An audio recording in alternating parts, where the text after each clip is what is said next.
NFL, etc. 263, terça-feira, 27 de janeiro de 2026.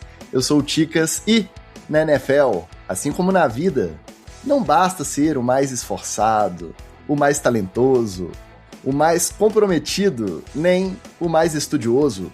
Sem uma boa pitada de sorte, meus amigos, ninguém chega a lugar algum. E é com essa reflexão que eu já começo e chamo o nosso filósofo, o nosso psicólogo, nosso grande pensador da sociedade moderna e também das profundezas da mente humana, Luiz Vitorino, o nosso Magal. Boa noite, Magal. Você acredita na sociedade e na NFL, na tal meritocracia? Isso existe ou é só uma falácia repetida várias vezes para motivar os candangos por aí? Fala, Ticas! Fala, meus amigos do NFL, etc. Ticas, eu não sou maluco, né?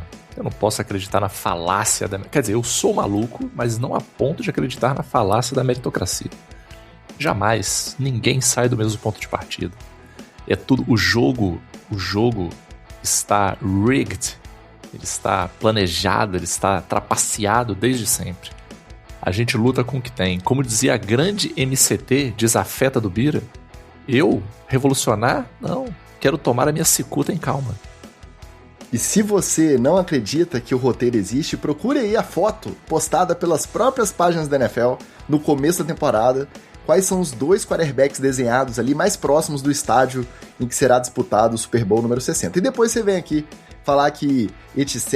é teoria da conspiração. A verdade está aí e só não vê quem não quer. Não é isso, olha? Um dia difícil também para a nossa voz da experiência, que eu sei.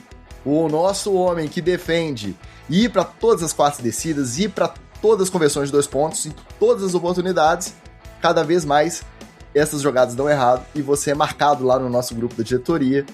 Você é quem? Você é o Wallace Matos, o nosso Oli. Então fala pra gente, ganhando ou perdendo, o importante é realmente ser fiel aos seus princípios, mesmo que você pegue aí, igual tem acontecido lá na diretoria, essa fama de maluco? Fala, Ticas, fala, galera ligada na NFL, etc. Eu vou te responder com uma outra pergunta. O desempenho dos kickers foi muito melhor? Então pronto. Então continuarei indo para a quarta descida, que o kicker morra de fome. Mas eu, por incrível que pareça, num dos jogos defendi um punch, mas aí você só vai saber quando a gente for analisar as partidas.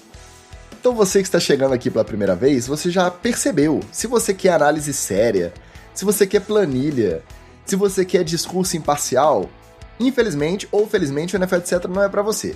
Agora, se você quiser clubismo, ranço disfarçado ou explícito, doideiras, é aqui mesmo, pode ficar, tá? E se você quiser contribuir para esse projeto, se você ficar e gostar, e quiser ajudar mais esse projeto a continuar acontecendo, faça como os nossos queridos amigos que já estão ao vivaço aqui no nosso chat, vá até o apoia.se/NFL, etc.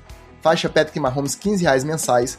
Você, além de ajudar esse projeto, você participa do melhor grupo de NFL do Brasil, o NFL, etc. Diretoria. Não tem lugar melhor para comentar durante os jogos, antes dos jogos e após os jogos.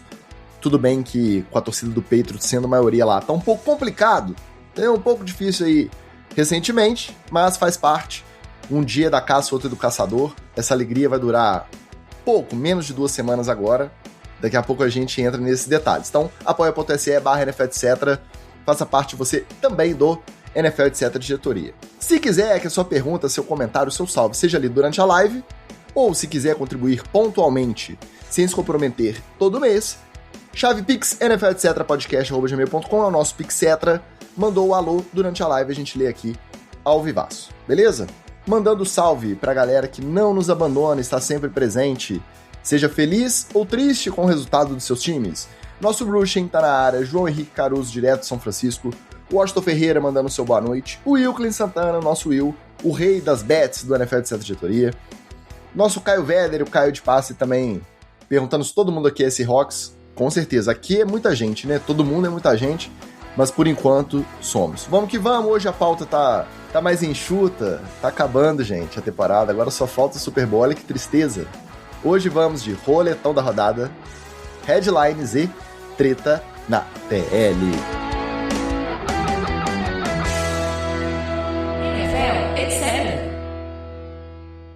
Começando a nossa série de análises totalmente parciais das finais de conferência, Vamos começar pelo jogo melhor, né? Vamos falar daquela bagunça que foi o da AFC, não? Vamos começar pela NFC. Seahawks 31, 27 Los Angeles Rams, que eu acho mais do que justo pelo jogo que se apresentou, pelos tiroteios aí de lado a lado, pela troca de socos até o final. Podemos falar que foi a final antecipada?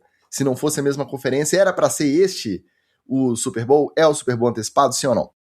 Sim, eu com certeza, né, Chicas? Não, então, realmente, dos times, de todos os 4 times, os 2 melhores estavam do lado aí dessa final de conferência. Os Seahawks e o Rams chegaram com muito mais força para essa etapa, né, esse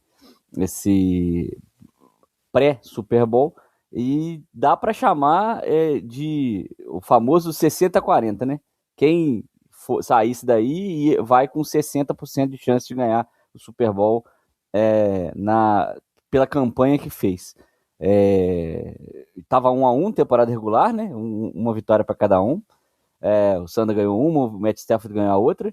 E realmente 2 times com 2 boas defesas, uma grande defesa do Seattle Seahawks, uma boa defesa da do Rams, um grande ataque do lado do Rams e um ataque, apesar de ser comandado por um quarterback que não tem tanta consistência assim, que é o Sam Darnold, mas com armas fantásticas como Smith-Njigba, o Kenneth Walker, e que perdeu uma das principais peças, como a gente já havia dito na semifinal, um pouquinho antes da final, né, que foi o Charbonnet, e realmente entregaram tudo que a gente queria em um jogo, né? Talvez ali, o finalzinho do terceiro quarto e o quarto não representaram tanto a volúpia dos times de ganharem, né, de vencerem, porque aí deu uma estagnada no placar e tal, mas o jogo correspondeu às expectativas e acho que o Seahawks vai como favorito, sim, pro Super Bowl.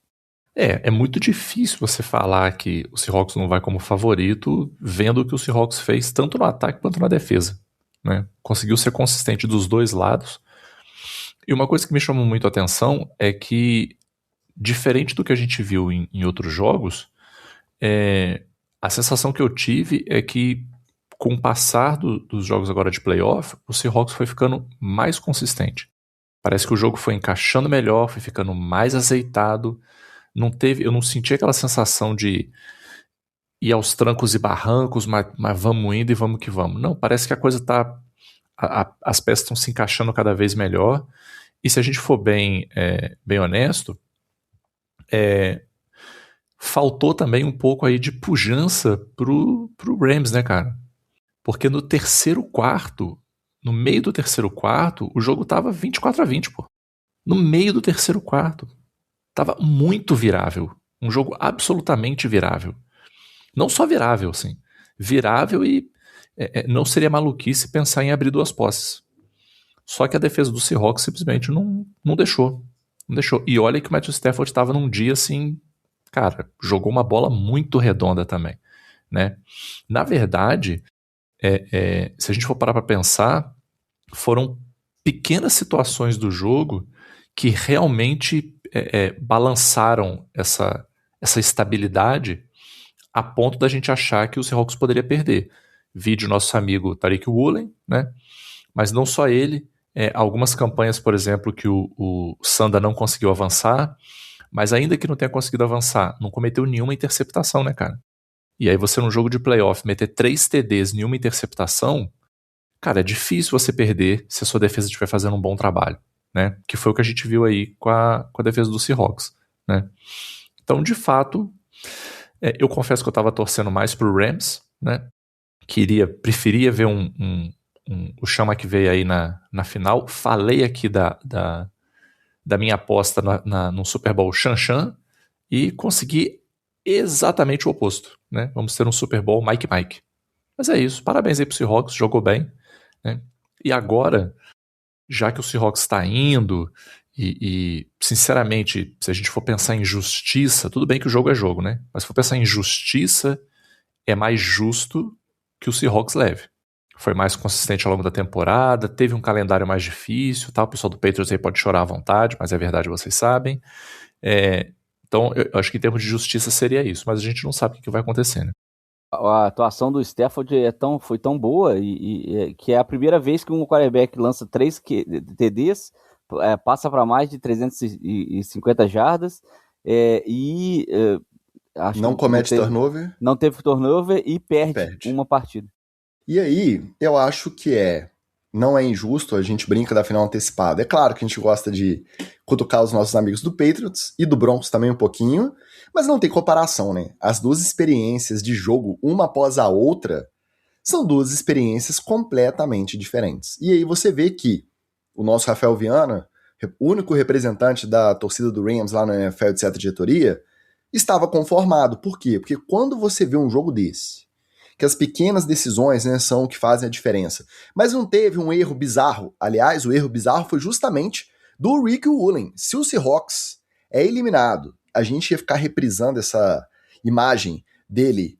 Primeiro, ele tem a interceptação nas mãos, ele não consegue segurar a bola, e aí vira uma quarta descida para 12.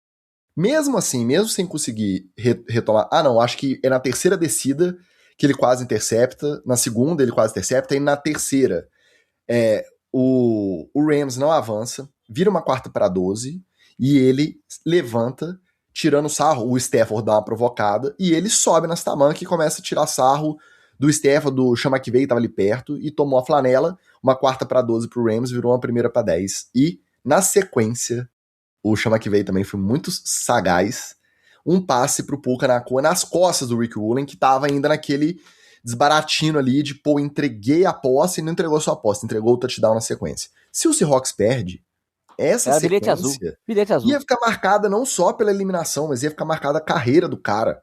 Esse cara nunca ia ser esquecido. Como foi classificado, o Seahawks conseguiu a vitória, vai virar o folclore, né? Ele foi pro banco, aquele cornerback do nome difícil, joga muita bola também, concorrente a candidato a calor ofensivo do ano, o Emanuor, sei lá. Cara, estava revoltado, e o Woolen é um veterano. E o calor, ele é calor, foi lá cobrar ele. Macetando, ele teve que ser segurado. O calor virando, cara, o que você tem na cabeça de entregar uma posse desse jeito? Mas beleza, no final deu certo. Do lado do Rams, você não tem um grande culpado. Ah, o McVay chamou um jogo pior que o Mike McDonald? Chamou. Isso é um fato. Né? Algumas decisões ali questionáveis. Mas algo assim, um erro crasso, igual a gente vai falar daqui a pouco do Sean Payton podendo chutar e decidindo ir para uma quarta descida num momento que talvez não fosse o ideal. Não teve nada que você vira pro McVay igual a gente teve no divisional. E ele acabou se dando bem, saindo com a vitória mesmo assim contra o Bears.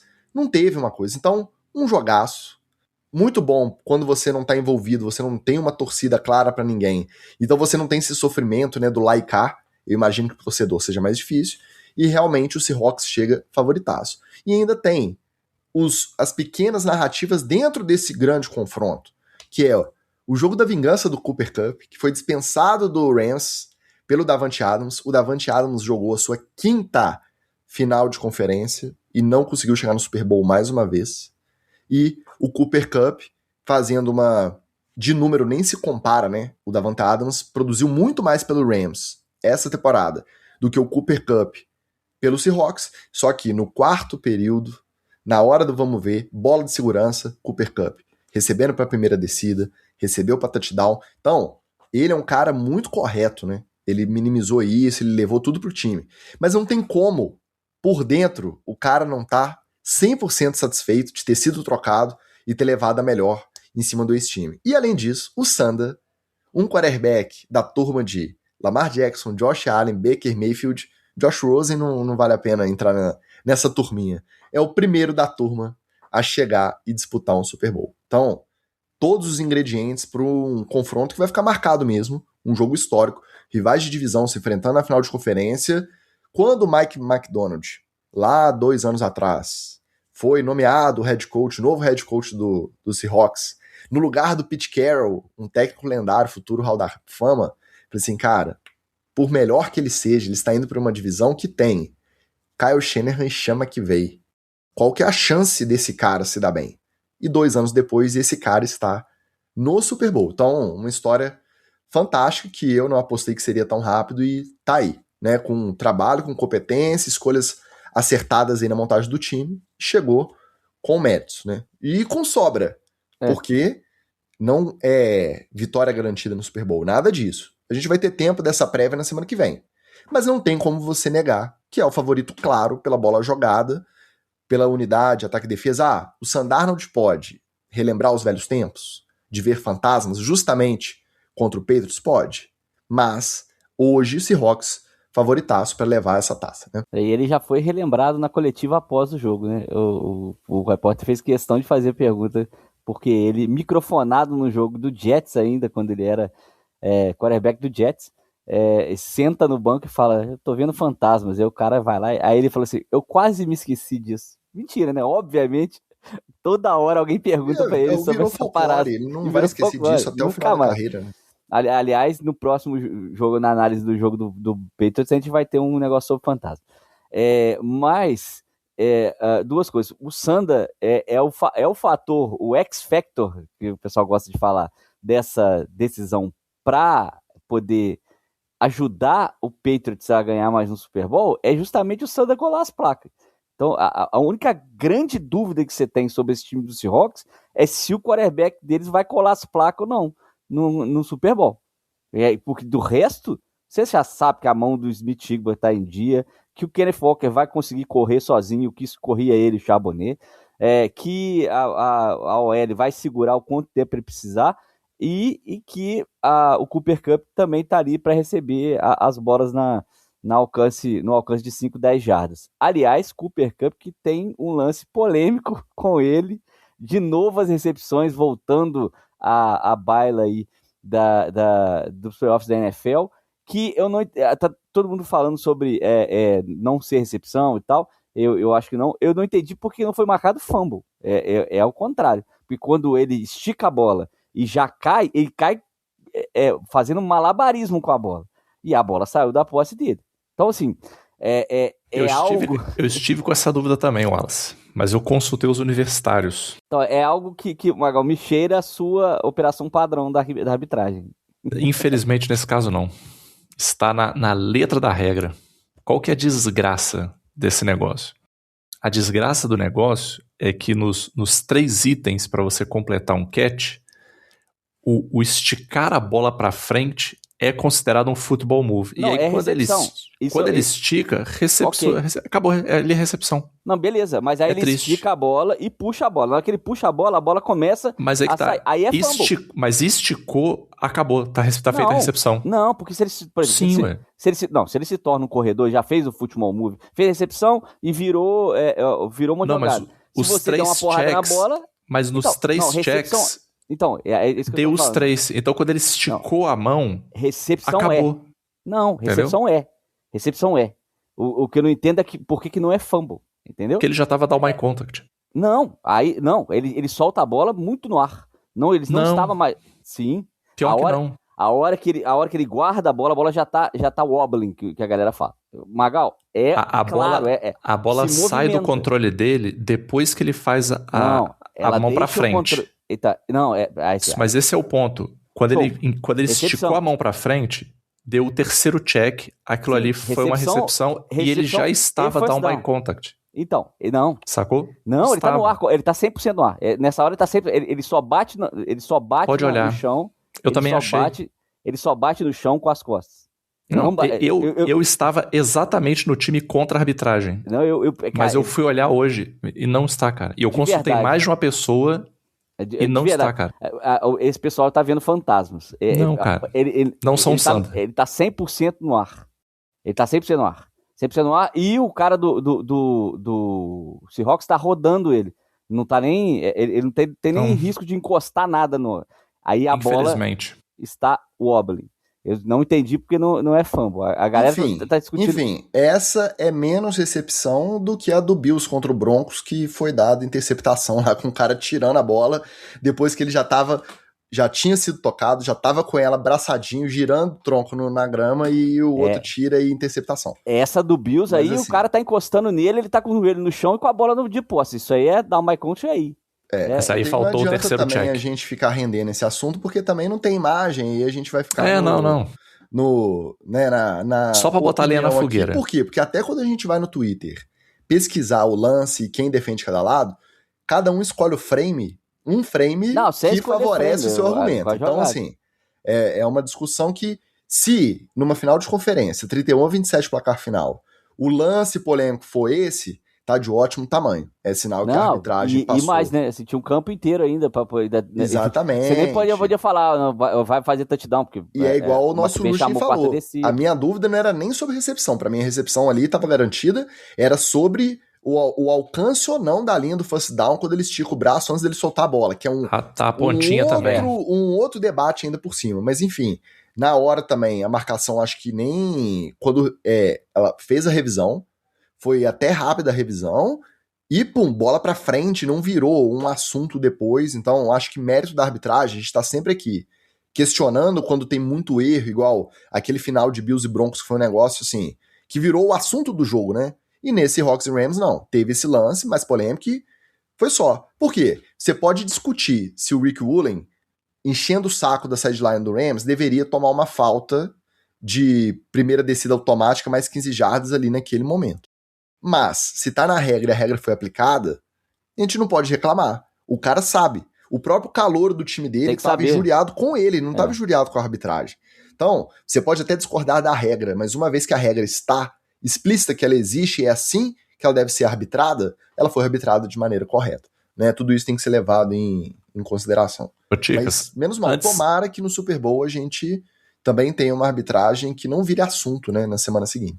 Acho que vai ser tranquilo, porque o Chiefs não tá no Super Bowl, né? Mas tá o Patriots aí. Complica. É porque esse Patriots não é igual não é aquele. Só uma coisa antes da gente passar pro Patriots, que a gente precisa fazer o registro aqui, porque agora todo mundo vai querer entrar no bonde. O primeiro canal de comunicação sério que decretou Sanda foi o NFL Etc. Não foi o Good Morning Football, não foi o Colin Hurd, tá? Não foi nenhum insider da NFL, foi o NFL Etc. que cravou Sanda como uma pessoa de destaque. Alguém que merecia ser acompanhado. E tá aí o resultado. Inclusive, nosso jurídico já tá de olho nos outros produtores de conteúdo aí, que estão começando a nunca chamaram o Sanda de Sanda. Sempre chamaram de Sandarnold. Aí, de repente, começou a chamar de Sanda. De repente. Aí tá fácil, né, gente? Aí tá fácil. Criadores, criem, eu podia ter patenteado o Sanda, né? Mas aí a gente deu esse mole. Tá tudo bem. Tá tudo bem, pode usar, tá? Não tem problema não. Aproveita no off-season e vem gravar com a gente, tá? Manda o direct aí, que a gente vai precisar de assunto, tá? Deixa eu mandar o salve. Deixa eu ver quem chegou aqui. Vários torcedores do Seahawks na audiência. Professor Juliano Tagliati, nosso mestre, sempre na área. Felizão com o Seahawks no Super Bowl. Assim como o nosso Tom Carvalho, a Irritão também. Todo, porque ninguém julgava, né? Nem lá no início da temporada, que o Seahawks, no segundo ano de trabalho do Mike McDonald, seria esta máquina, verdadeira máquina. Douglas Silva também mandando seu alô. Bispão, Fabiano Bispo na área. Gilson de Souza mandando o like e o alô para ouvir depois. Muito obrigado. Lelinho, nosso Flávio Venâncio, também. Esse, além de representante pioneiro da torcida do Seahawks lá na NFL de diretoria, já está com as passagens compradas. É o enviado especial NFL etc. Ele é nosso insider in loco. Ele vai em loco. Ele não se aguenta, né, cara? Ele é impressionante. Então, tá certo ele. Mas, né? Ticas, é assim, né? A gente falou, até comentando isso aí, eu e o Magal. O seu time tá no Super Bowl. Ele já, entre aspas, teve uma oportunidade. Quando é que ele vai ter essa oportunidade de novo? Não se sabe. Então, vale ali. Vai que é sua. Vai que é sua, né? Se fosse o meu, não ia não, porque eu não tenho esse acesso, né? As milhas aí, né? A conta bancária. Como é que chama lá a conta que a gente faz o depósito, Magal? Isso aí é Cora, o Cora. Famoso Cora. Cora, isso aí é pra quem pode. O boletinho do Cora, vem nervoso. Você vê como é que o cara é abençoado. Em menos de um mês, ele vai usar as milhas dele para poder ir a Juiz de Fora e ir a Seattle ver o Super Bowl do nosso FanFest e para você o mesmo nível, sistema, né? No espaço de 3 semanas, ele vem assistir o Divisional com a gente e vai a São Francisco assistir o Super Bowl. Eventos comparáveis. Ô, Lelinho, você tem que me falar do tailgate, se o churrasco deles vai ser melhor que o meu, hein? Poucos homens sabem viver como o nosso Lelinho. Tá? Um abraço para ele. Mas quem chegou na área? O Hades também falou, mandando seu boa noite, para deixar o like e ouvir depois. Valeu, um abraço para você. Bruno Real também tá felizão com o seu Patriots de volta ao Super Bowl, depois de anos de sofrimento, que houve assim, parece que foram décadas, né? Quer falar de sofrimento? Pô, a gente tá acostumado a falar com o torcedor do Jets, torcedor do Browns, e você fala de anos de sofrimento, 5 anos sem chegar em playoff, pô, tá de bom tamanho. 4, né? Porque chegou com o Mac Jones. Tá de ótimo tamanho. Fernando Pedrotti, mais um representante da torcida Patriots também, mandando boa noite, beijo a todos que estão no Super Bowl, Go Pats, não Go, tá? Me ajuda aí. Vamos falar deles então, já que aproveitar que a audiência tá cheia de torcedores do Patriots. E aí, que joguinho, né? Tudo bem que era Jarrett Stidham do outro lado, mas precisava. Passe para trás na linha de 10, recuperado. E o pior, esse lance ainda foi apitado contra o Patriots, que era para ter sido o touchdown direto, e os árbitros acharam que o passe tinha sido para frente e pararam. Sorte que o Patriots, logo na sequência da campanha, converteu o touchdown, porque se não converte seria injusto pra caramba. O apito frouxo, né? O famoso apito frouxo. Os caras acabou a jogada, não deixa a jogada terminar. E ainda teve isso, né? Uma nevasca absurda do meio pro final do terceiro período que tornou inviável a prática do futebol americano até o final do jogo. A final, Patriots 10, 7 Broncos. Eu gosto de jogo com neve, já defendi várias vezes aqui. Acho que visualmente fica lindo, é muito maneiro de ver. Mas nesse nível eu entendo quem numa final de conferência defenda campo neutro, estádio fechado. Por quê? Porque até o prazer da gente assistir ele fica comprometido, né? Uma neve nesse nível torna a prática do futebol americano muito difícil. Mas é importante a gente falar também o seguinte: com um tempo bom, a tendência seria que o Patriots conseguisse até mais vantagem, porque o Broncos não chegou junto, Sean Payton errou muito nas decisões, e o Jarrett Stidham, parece que ele começou muito bem com aquele passe para touchdown. Lindo, né? Ele meio que cresceu demais na confiança, e dali para frente foi só ladeira abaixo. Então, a gente vai sempre levar em consideração que a nevasca foi o MVP da partida, para poder azucrinar os nossos amigos torcedores do Patriots. Mas eu acho que com um tempo bom, a tendência seria que o Patriots conseguisse essa vitória até com maior facilidade. Vocês concordam? Sim, em partes. Porque, de um lado, de fato, você tá indo lá com o Jarrett Stidham. Então, por mais que ele tenha boa vontade, por mais que ele quisesse, mas, cara, não tem como, entendeu? Não tem como, entendeu? Você chegou lá numa final de Champions, botou o Obina pra jogar, entendeu? Vontade ele até pode ter, mas vai faltar futebol. Comparação super injusta. Porque isso? Eu acho que na final de Champions o Obina teria condição de fazer muito mais que o Jarrett Stidham. Pode ser um Wagner Love, então? Você fica mais tranquilo? Aí tudo bem, eu acho que é uma Wagner comparação Love? de níveis mais paralelos. Perdão aí os obineiros, os extremistas, né? Da extrema obinista. Mas o cara, e sendo bem honesto, no início do jogo até pareceu que ele tinha ligado o modo não tô devendo nada mesmo, vou largar a bola. Ele tava com a cara boa, tava com a cara confiante, né? O olhinho dele não tava aquele olhinho assustado, né? O famoso olhar de Daniel Jones, que a gente conhece muito bem. Ele não tava ali focado, tal, fez bons passes. Mas o que eu acho que foi o grande erro aí desse jogo? Quando você percebe que é um jogo que você não tá conseguindo pontuar muito, as defesas estão chegando, o jogo não tá avançando muito. Primeiro, numa situação dessa, você não pode querer ser o Wallace Playbook e querer ir pra quarta pra todas. Não, cara, você tem que garantir o pontinho. Garante o pontinho. E o segundo, que pra mim foi o erro mais bizarro, assim. Todo mundo sabia que a nevasca tava chegando. Todo mundo sabia. Começou o jogo, não tá com neve. Você tá vendo a neve chegando. Você tá vendo a neve chegando. Você já sabe onde isso vai parar. E você tá com um quarterback que é, coitado, o cara caiu lá de paraquedas. Então, assim, se você já sabe que vai dar ruim, você precisa garantir o resultado do jogo o quanto antes, pô. E aí vou te falar, se o Sean Payton... Eu preciso te interromper, porque diga. Pingou um pick-cetra daquele caprichado. Eita, meu Deus. Ele tá aqui no chat, ó, tá paga a gelada do Super Bowl pro trio. Pagou a gelada do trio pro Super Bowl. Então pingou um pick-cetra daqueles, nosso Ticketmaster Fernando Pedrotti, mas infelizmente, como regra, não importa o tamanho do pick-cetra, quando pinga a gente é obrigado a ler lá, velho. o comentário. E infelizmente o comentário dele é: estamos no Super Bowl, Drake May, Go Pets. Então, muito obrigado, nosso Ticketmaster. Pela moral, beberemos uma por conta dele no Super Bowl para acompanhar a vitória do Seahawks, né? Mas por enquanto ele vai ter esses 10 dias ainda, mais 11 dias aí de alegria com o Patriots de volta ao Super Bowl. Um beijo para ele, muito obrigado pela moral de sempre. Essa é a primeira. A segunda interrupção.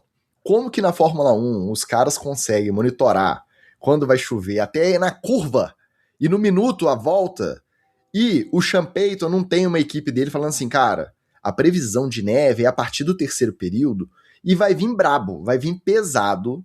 Não pensa que você vai conseguir lançar passe porque não vai dar para enxergar. E como disse o nosso Rushing, e o Patriots vai estar vestindo o uniforme branco. Aí fica mais difícil ainda.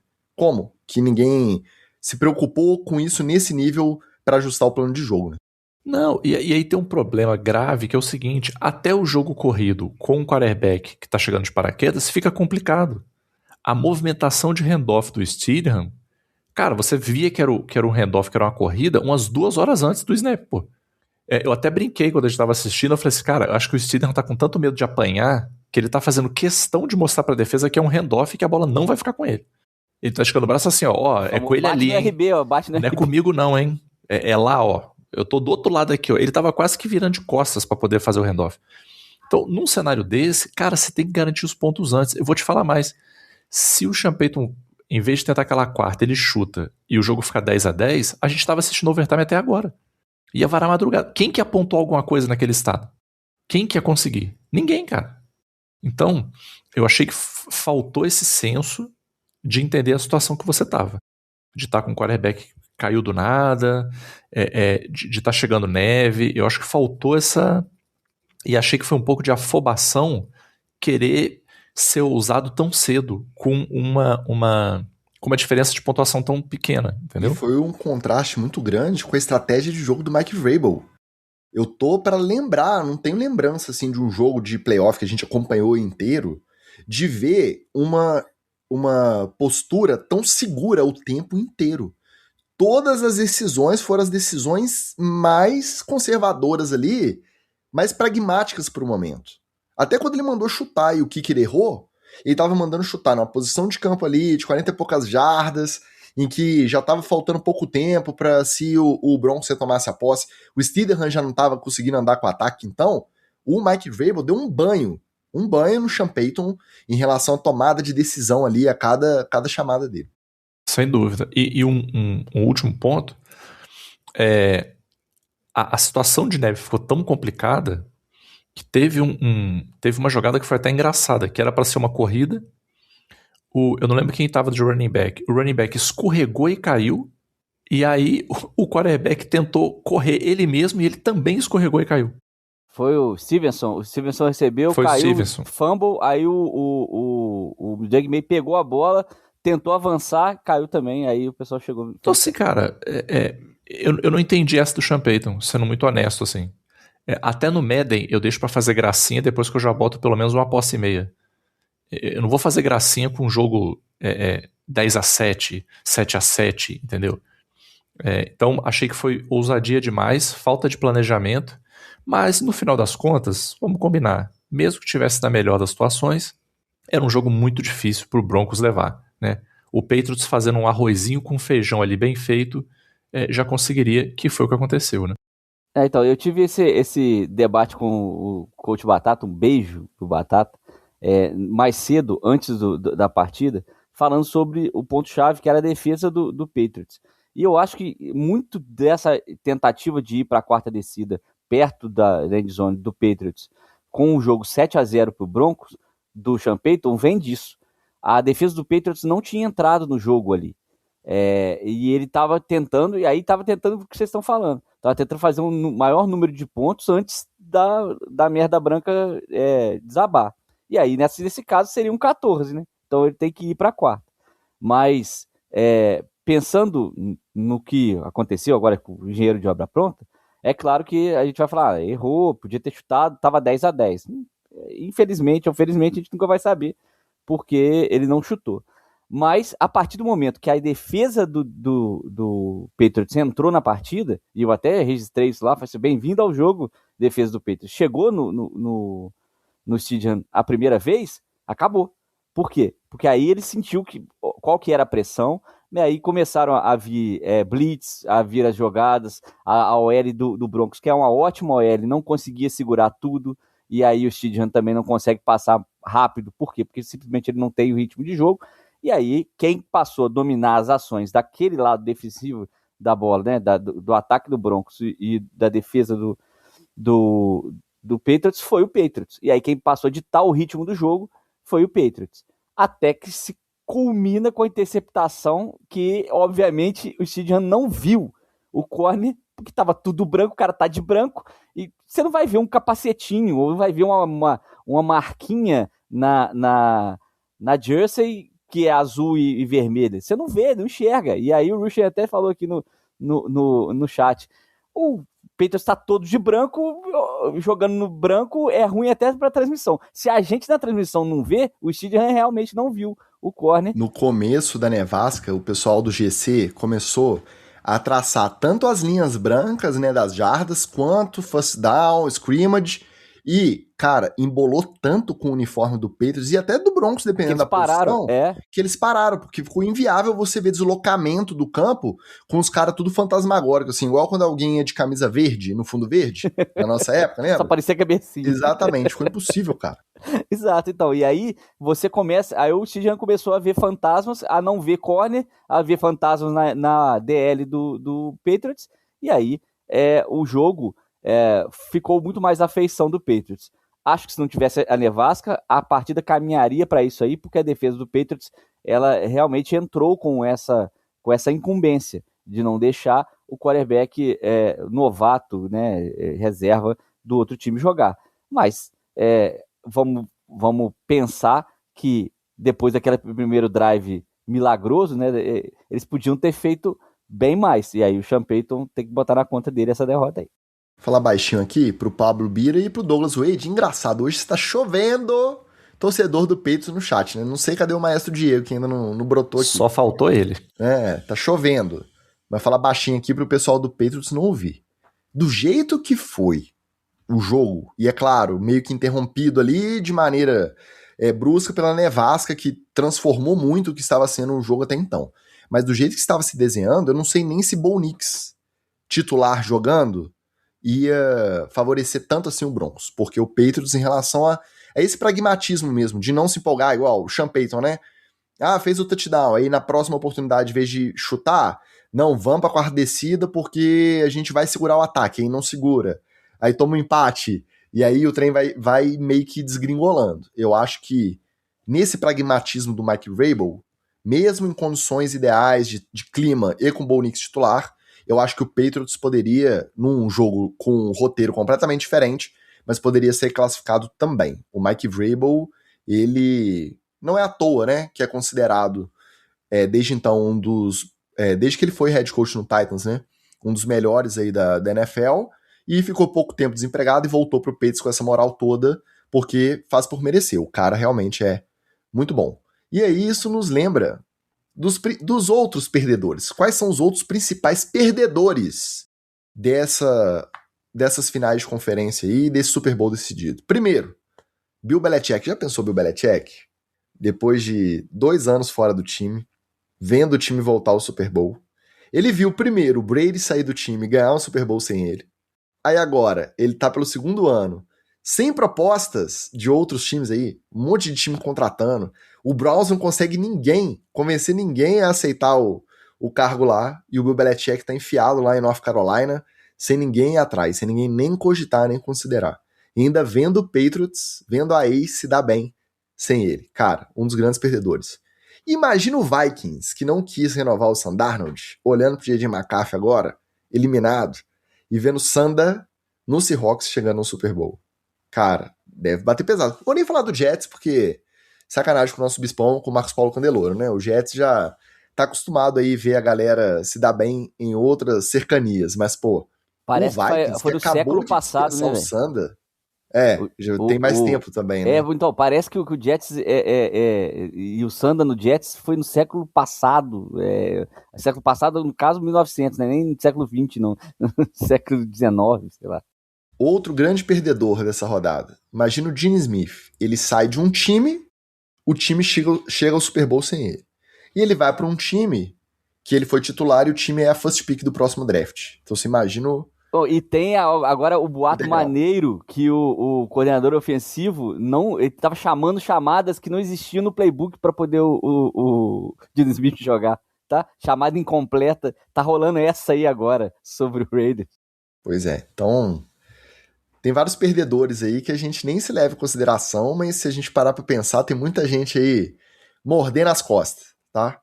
O Bira falou aqui que se o Patriots for campeão, ele vai pagar um pastel de carne com banana da pastelaria mexicana para cada um do nosso trio de ouro. A gente agradece, mas torceremos pro Seahawks assim mesmo, tá? Um abraço para ele. Isaac Ribeiro na história, esse aí tava sumido, hein? Chegou na área e falou que ele é Patriots dia 8. Normal, né? Torcedor do 49ers vai torcer contra o rival de divisão. Vai torcer pro Patriots. Mas cuidado, né? Eu acho que tem que avaliar direitinho aí qual que é o mal menor neste Super Bowl, né? Mas teve bom. Tem esse Patriots aí, eu tô vendo também essa narrativa toda. Voltamos, a dinastia voltou. Calma, né? A gente não pode tirar de contexto, tem que comemorar que voltou ao Super Bowl com um time completamente diferente. Tanto que esse Patriots a gente ainda não odeia igual a gente odiava o da dinastia do Brady, né? Porque, o Drake May parece um molecão maneiro, Mike Vrabel é um cara muito maneiro, assim, além de senhor técnico. É um cara que dá gosto de você ver treinando um time, né? Aí tudo bem, tem o Stephon Diggs lá, tem o Christian Barmore, todo time tem o seu, né? Não, mas, E o principal... os dois running backs são massa. Não, mas peraí, gente. O principal nome vocês não estão falando, pô. Tommy DeVito. É verdade. É o grande responsável. Grande responsável pela chegada. Ô, Ticas, a situação do torcedor do Giants hoje ele é a seguinte... Ele é o scout quarterback antes dos jogos? Automaticamente, um ex-quarterback do Giants vai levar um anel. Porque ou é o Tommy DeVito de um lado ou o Drew Lock do outro. Perfeito. Mas, nesse cenário, eu prefiro que seja o Tommy DeVito. Inclusive, acho que combinaria com a personalidade dele ele ganhar o anel sem ter jogado. Já Por quê? Porque quando alguém falar assim, você não jogou, amigo, foda-se. Já sabemos de onde que saiu a tabela mais bacana aí pro Peito. Ah, isso aí é uma conspiração boa. Mas terminando, é lógico que é muito bom pegar no pé da galera. Eu acho que tem que ter calma porque a dinastia não voltou, né? Não dá pra tirar do contexto a temporada que foi, a caminhada dos playoffs que foram. E aí é onde eu defendo muito o Mike Vrabel também, né? Cara, a gente só pode jogar com as cartas que vem na nossa mão. E as cartas que vieram na mão do Patriots a temporada inteira e nos playoffs foram maravilhosas, né? Os confrontos aí a gente já cansou de falar. E muita gente teve cartas tão boas quanto em outras temporadas e não conseguiu o sucesso que o Patriots conseguiu. Então, não tira em nem um pouco o mérito. Só que não significa também garantia de sucesso futuro, justamente por conta de como essas cartas foram dadas aí na mão do Patriots esse ano, né? Mas muita calma, eu ainda não tô odiando esse Patriots, não. Não sei vocês, eu ainda tô odiando mais o Chiefs, tá? Não vou ficar tão... Só a torcida que tá meio chato, mas o time em si eu tô gostando. Diegão Vidal, direto de Portugal, também chegou mandando salve. Há tempo da gente atualizar as últimas cadeiras preenchidas de head coach nessa dança das cadeiras interminável dessa off-season, né? 10 times trocando de técnico. Para isso a gente vai de headline.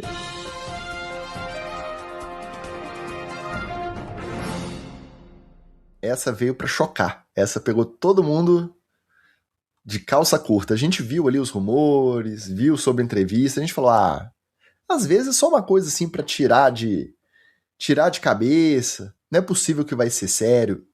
E foi sério. O Mike McCarthy é o novo técnico do Pittsburgh Steelers. Uma decisão que é difícil de entender até pra galera da torcida mais fanática, a torcida mais otimista, não entendeu muito bem, ao ponto dos social medias, das redes sociais, do marketing social lá do Steelers, ter que mutar os comentários dos posts no Instagram e no Twitter, porque foi só hate, tanto de adversário quanto do próprio torcedor, né? Nesse nível. Ou seja, trocaram um Mike que vai bem em temporada regular e não disputa Super Bowl desde 2011 e vai mal em playoff, por outro que faz a mesma coisa. Dá pra entender a escolha dos Steelers? O Steelers entrou num modo aleatório de escolha de head coach, né? Escolheram o Mike McCarthy porque ele é de Pittsburgh. O único critério de afeição à figura do Mike McCarthy é essa. Ele tem um estilo de treinar ultrapassado, Os jogadores da atualidade já não respondem mais a esse estilo de head coach.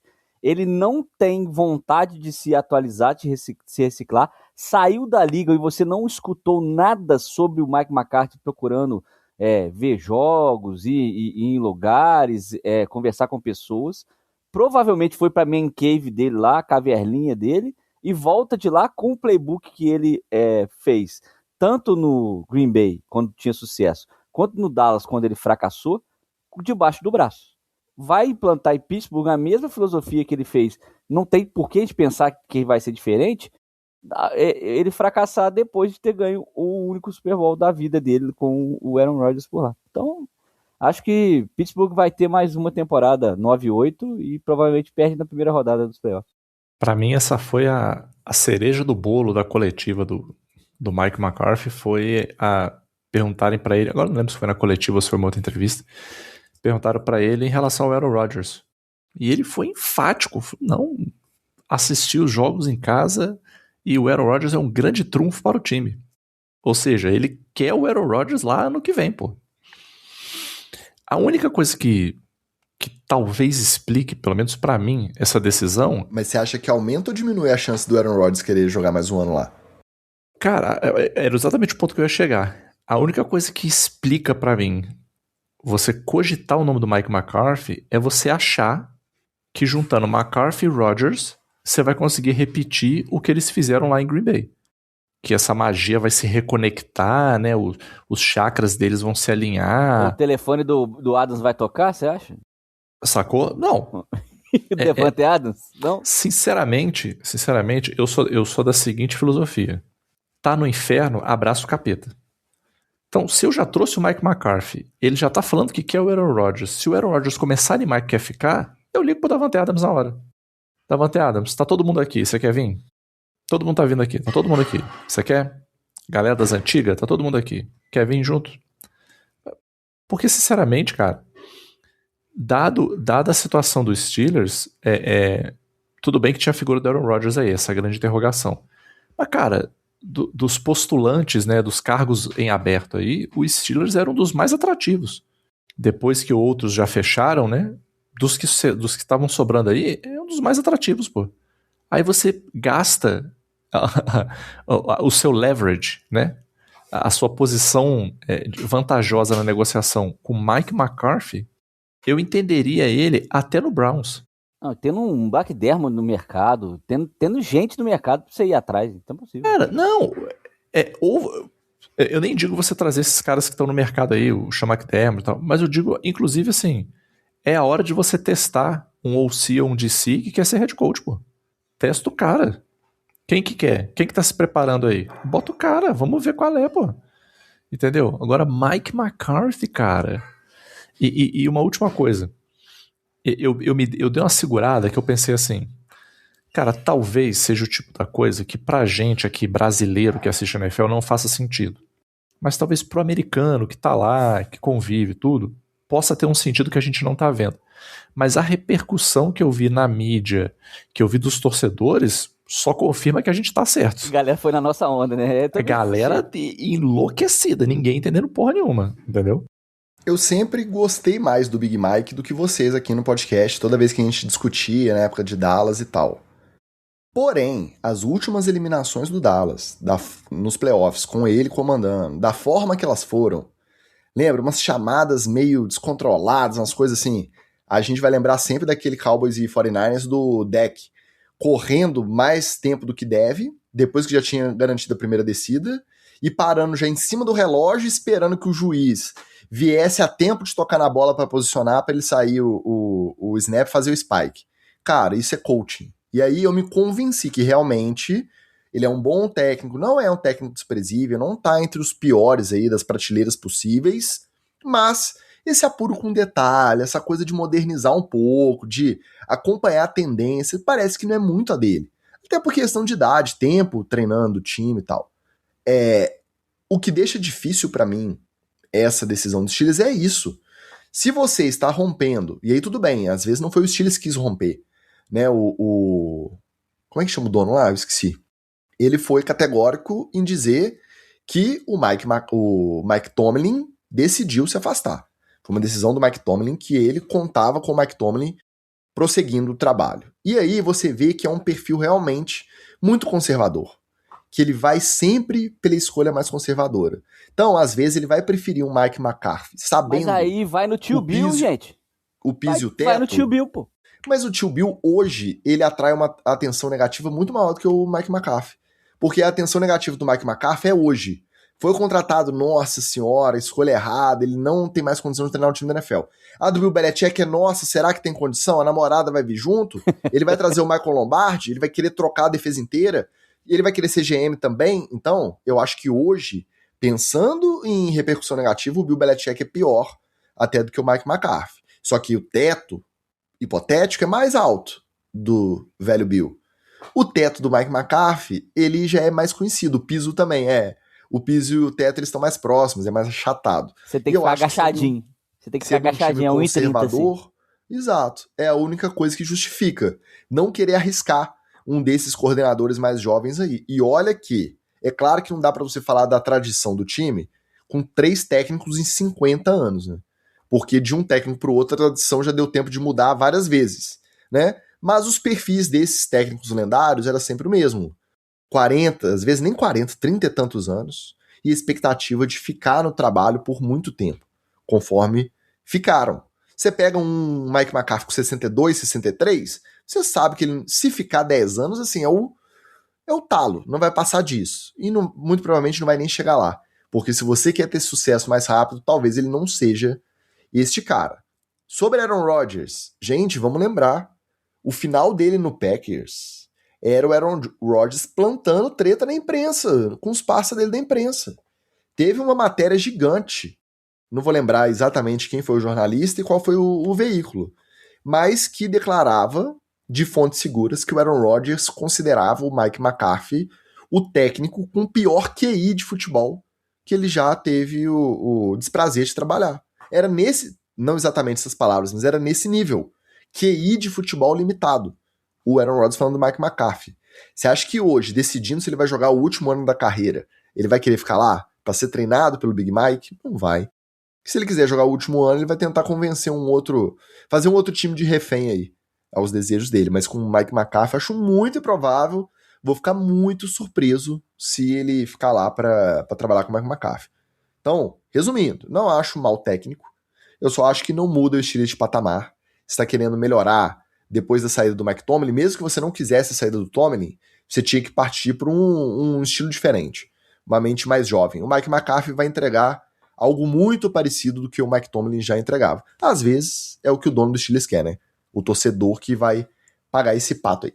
Falando em mudanças não tão bruscas, quentinha do dia, Joe Brady foi promovido de coordenador ofensivo a novo head coach do Buffalo Bills.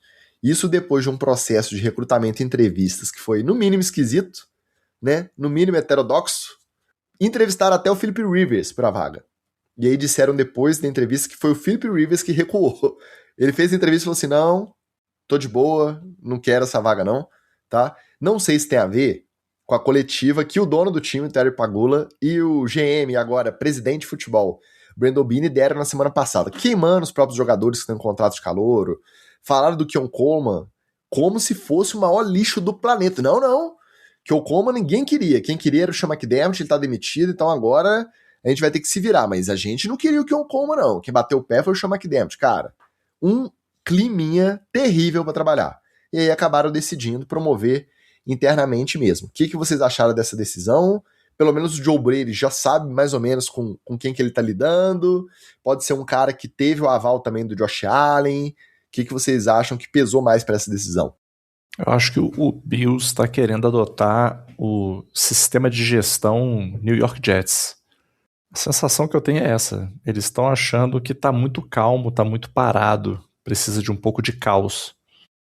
E me espanta porque é um time que é consistente, é um time que está em Super Bowl o tempo todo.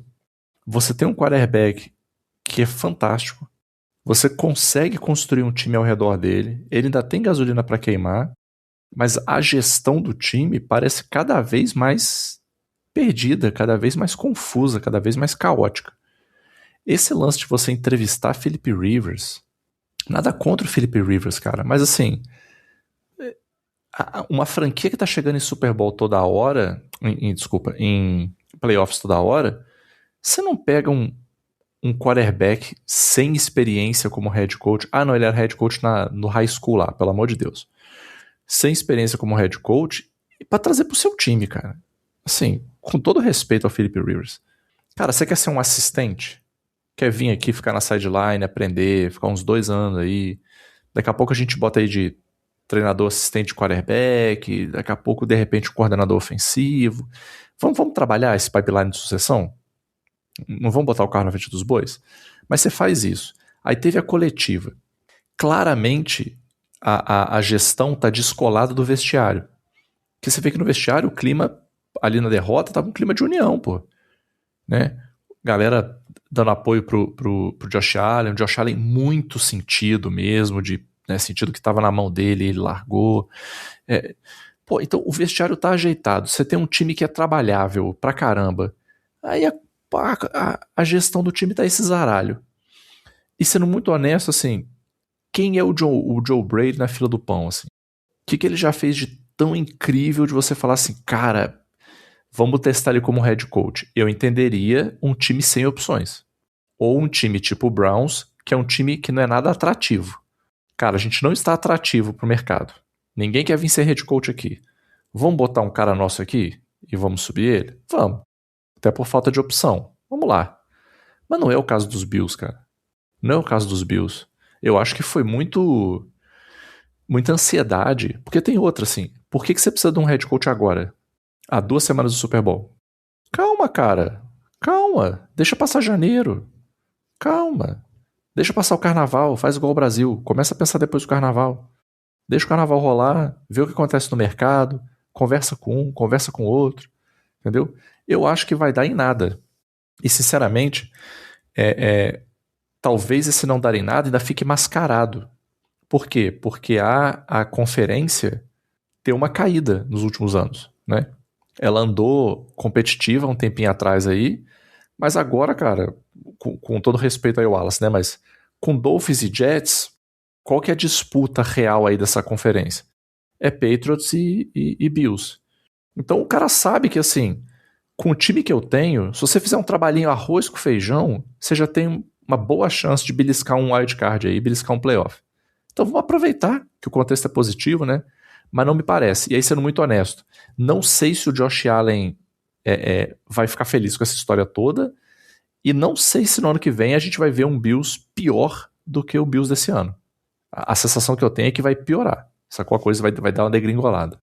E tem que lembrar que o Sean McDermott foi demitido, por quê? Porque pro Bills não tá bom chegar em playoff, disputar a final de conferência e perder. Então o sucesso pro Joe Brady, o nível de sucesso esperado dele é levar o Josh Allen ao Super Bowl. O sarrafo já começa o mais alto possível. Pô, como que você pega, né, essa pressão aí no seu primeiro trabalho de head coach? É brabo, né? Mas assim, o Bills foi ficando sem opção, né? O Harbaugh fechou, o Stefanski fechou, até o Mike McCarthy fechou.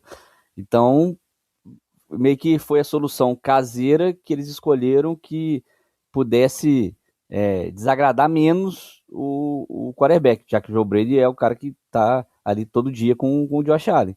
Porque senão o Bills ia acabar perdendo as duas potências que ele teve para poder chegar até aqui. O McDermott com o HC já perdeu, e aí ia perder a confiança do próprio quarterback, né? Acho que tem o dedo dele sim, por conta do que a gente já viu. Aliás, se não tiver o dedo do Josh Allen, você pode esperar uma pedida de troca no final da temporada. Pode esperar. Isso me lembra a declaração do dono do Ravens quando perguntado se o Lamar ia ter dedo, né? Ele falou assim, vai ter um dedo, ele vai ter opinião, mas a decisão é minha. Então duvido que iam promover o Joe Brady, que trabalhou lá. Eu acho que ele tá lá já tem uns 3 anos, né? Porque antes de ser coordenador, ele era alguma outra coisa lá no ataque. Então, você não faz uma contratação dessa pra ser head coach, um cara ele de era ataque técnico que era dos quarterbacks. Ele era técnico de quarterback. Por mais doido que seja o Pegula, e não vai virar pro Josh Allen e falar assim, o que você acha do Joe Brady? Eu tô pensando aqui, tive uma ideia assim, promover o Joe Brady. Se o Josh Allen virar e falar assim, não faz isso pelo amor de Deus, talvez ele não fosse promovido, né? Então, assim, e aí você começa a ver o caminho que ele quer trilhar. Mas é aquele negócio, né? Se o time piorar, igual o Magal falou aqui agora, você pode esperar que o Josh Allen vai pedir troca no final da temporada. É aquela coisa. A gente não sabe também, na cabeça desses caras, se eles não ficam com medo da oportunidade passar e não vir outra. Que é comum acontecer, né? Principalmente com quem não tem experiência prévia de head coach. Ele nunca foi head coach na vida. Eu até achava, e eu fui descobrir só agora, eu achei, como eu não acompanho o college, que ele era o head coach do time do Joe Burrow, que foi campeão do college 2019, antes do Joe Burrow ser o first pick lá. LSU, Mas não, né? ele era coordenador também, o técnico de quarterback, ele não era o head coach. Então, não tem experiência como head coach. O cara já tá lá, ele já conhece, querendo ou não, os problemas. Né? Ah, não, entrevistei para head coach, me ofereceram, eu vou recuar, vou correr o risco de não ver esse cavalo passar riado nunca mais. Não acho errado ele aceitar, não. Mas tem que saber que, realmente, o nível de trabalho esperado dele, comparado até com o Sean McDermott, que era um técnico de sucesso, vai ser muito sinistro. O trabalho já começa com uma pressão absurda, né? Falamos no Maestro Diego aí, ó. Chegou perguntando se a gente já reconheceu que o dono da UFC voltou. Não voltou ainda. Chegou o Super Bowl, né? Teve um caminho aí, uns atalhos pelo caminho. Parabéns pela classificação, mas calma com essa empolgação, tá? Aqui a gente tá aqui para falar as verdades que você não ouve em outro lugar.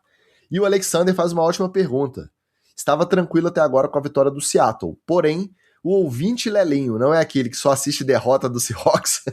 Eu acho que o histórico dele tá meio a meio.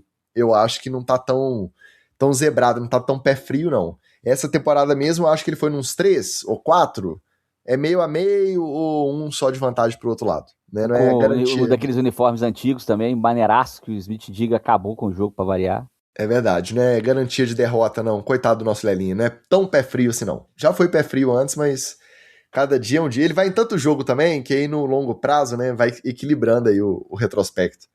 Alexandre Vesserpa também mandando vamos, Seatão, sempre acreditei, nunca duvidei. Agora parece todo mundo que sempre acreditou. Eu também sempre acreditei que o Patriots tinha condição de levar a AFC, você acha que não? Bom, falando em mudanças não tão bruscas também, mais um caso, né? E esse caso me compete, esse eu tenho lugar de fala. Mais cedo na semana passada veio a notícia de que o até então coordenador defensivo do Chargers, Jesse Minter, foi o escolhido para ser o novo comandante do Baltimore Ravens. O treinador já tinha trabalhado como técnico assistente lá em Baltimore com o John Harbaugh entre 2017 e 2020. E mais recentemente ele trabalhou com o Jim Harbaugh, tanto na Universidade de Michigan, então foi o coordenador defensivo lá quando o Michigan foi campeão universitário lá no college, e acompanhou o Jim Harbaugh também como coordenador defensivo quando o Jim Harbaugh foi contratado pelo Los Angeles Chargers. Então, é aquela contratação, o cara mais jovem, tem 42 anos, tem uma carreira aí de técnico assistente já há muito tempo, desde que ele deixou de jogar no college, é filho de ex-técnico da NFL, o pai dele treinou times na NFL, só que recentemente, nesses últimos 10 anos, a carreira dele foi direcionada basicamente dentro da árvore dos Harbaugh. Então o John Harbaugh saiu, mas o legado, os galhos aí dessa família continuam lá em Baltimore. Muda, mas não muda tanto, né? Esse tem um nome, Tica, chama nepotismo. É isso. Basicamente, a galera do Ravens jogou na segurança. Foi na família, ligou pro irmão, já que não podia ligar pro ex, ligou pro ex, né? Não ligou pro ex, ligou pra cunhada, hein? Ligou pra cunhada, falou assim, pô, você não conhece aí papá, sei que lá. Aí o rapaz falou, pô, tem um aqui, velho, bom demais, veio de Michigan comigo, trouxe pra NFL, meu filhote, não é Harbaugh não, mas é Harbaugh de coração, e indicou. Não é quase, né? Mas é quase, é da família.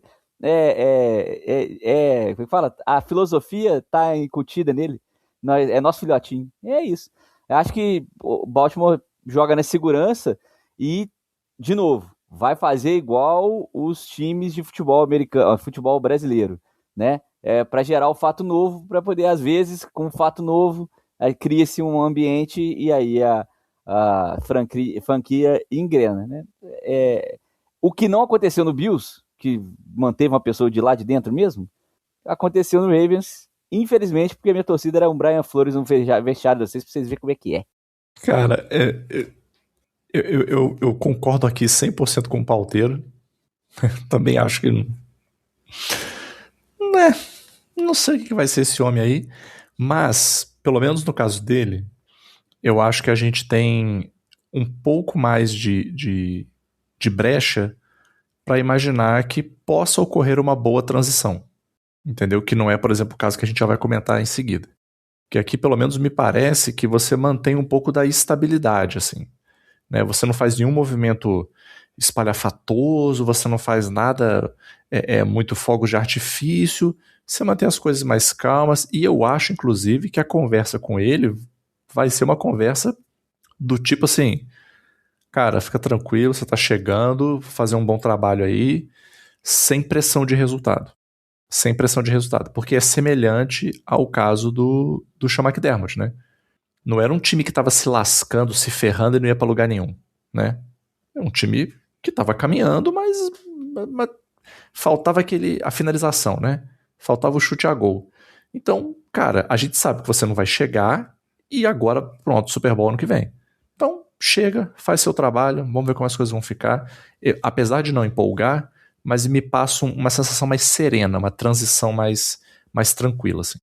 E o outro fator que o Palteiro não colocou na pauta, e que eu acho que tem um peso que eu tô vendo pouca gente na mídia considerar, é o medo de perder um outro Mike McDonald, igual perdeu para esse Seattle que já chegou ao Super Bowl. Porque na época que ele passou lá em Baltimore como técnico assistente da defesa, ele trabalhou do ladinho do Mike McDonald, eles trabalharam juntos. Mike McDonald foi coordenador defensivo em Michigan antes do Jesse Minter, porque aí os irmãos têm essa coisa, né? O John e o Jim ficam trocando técnicos assistentes para lá e para cá o tempo inteiro.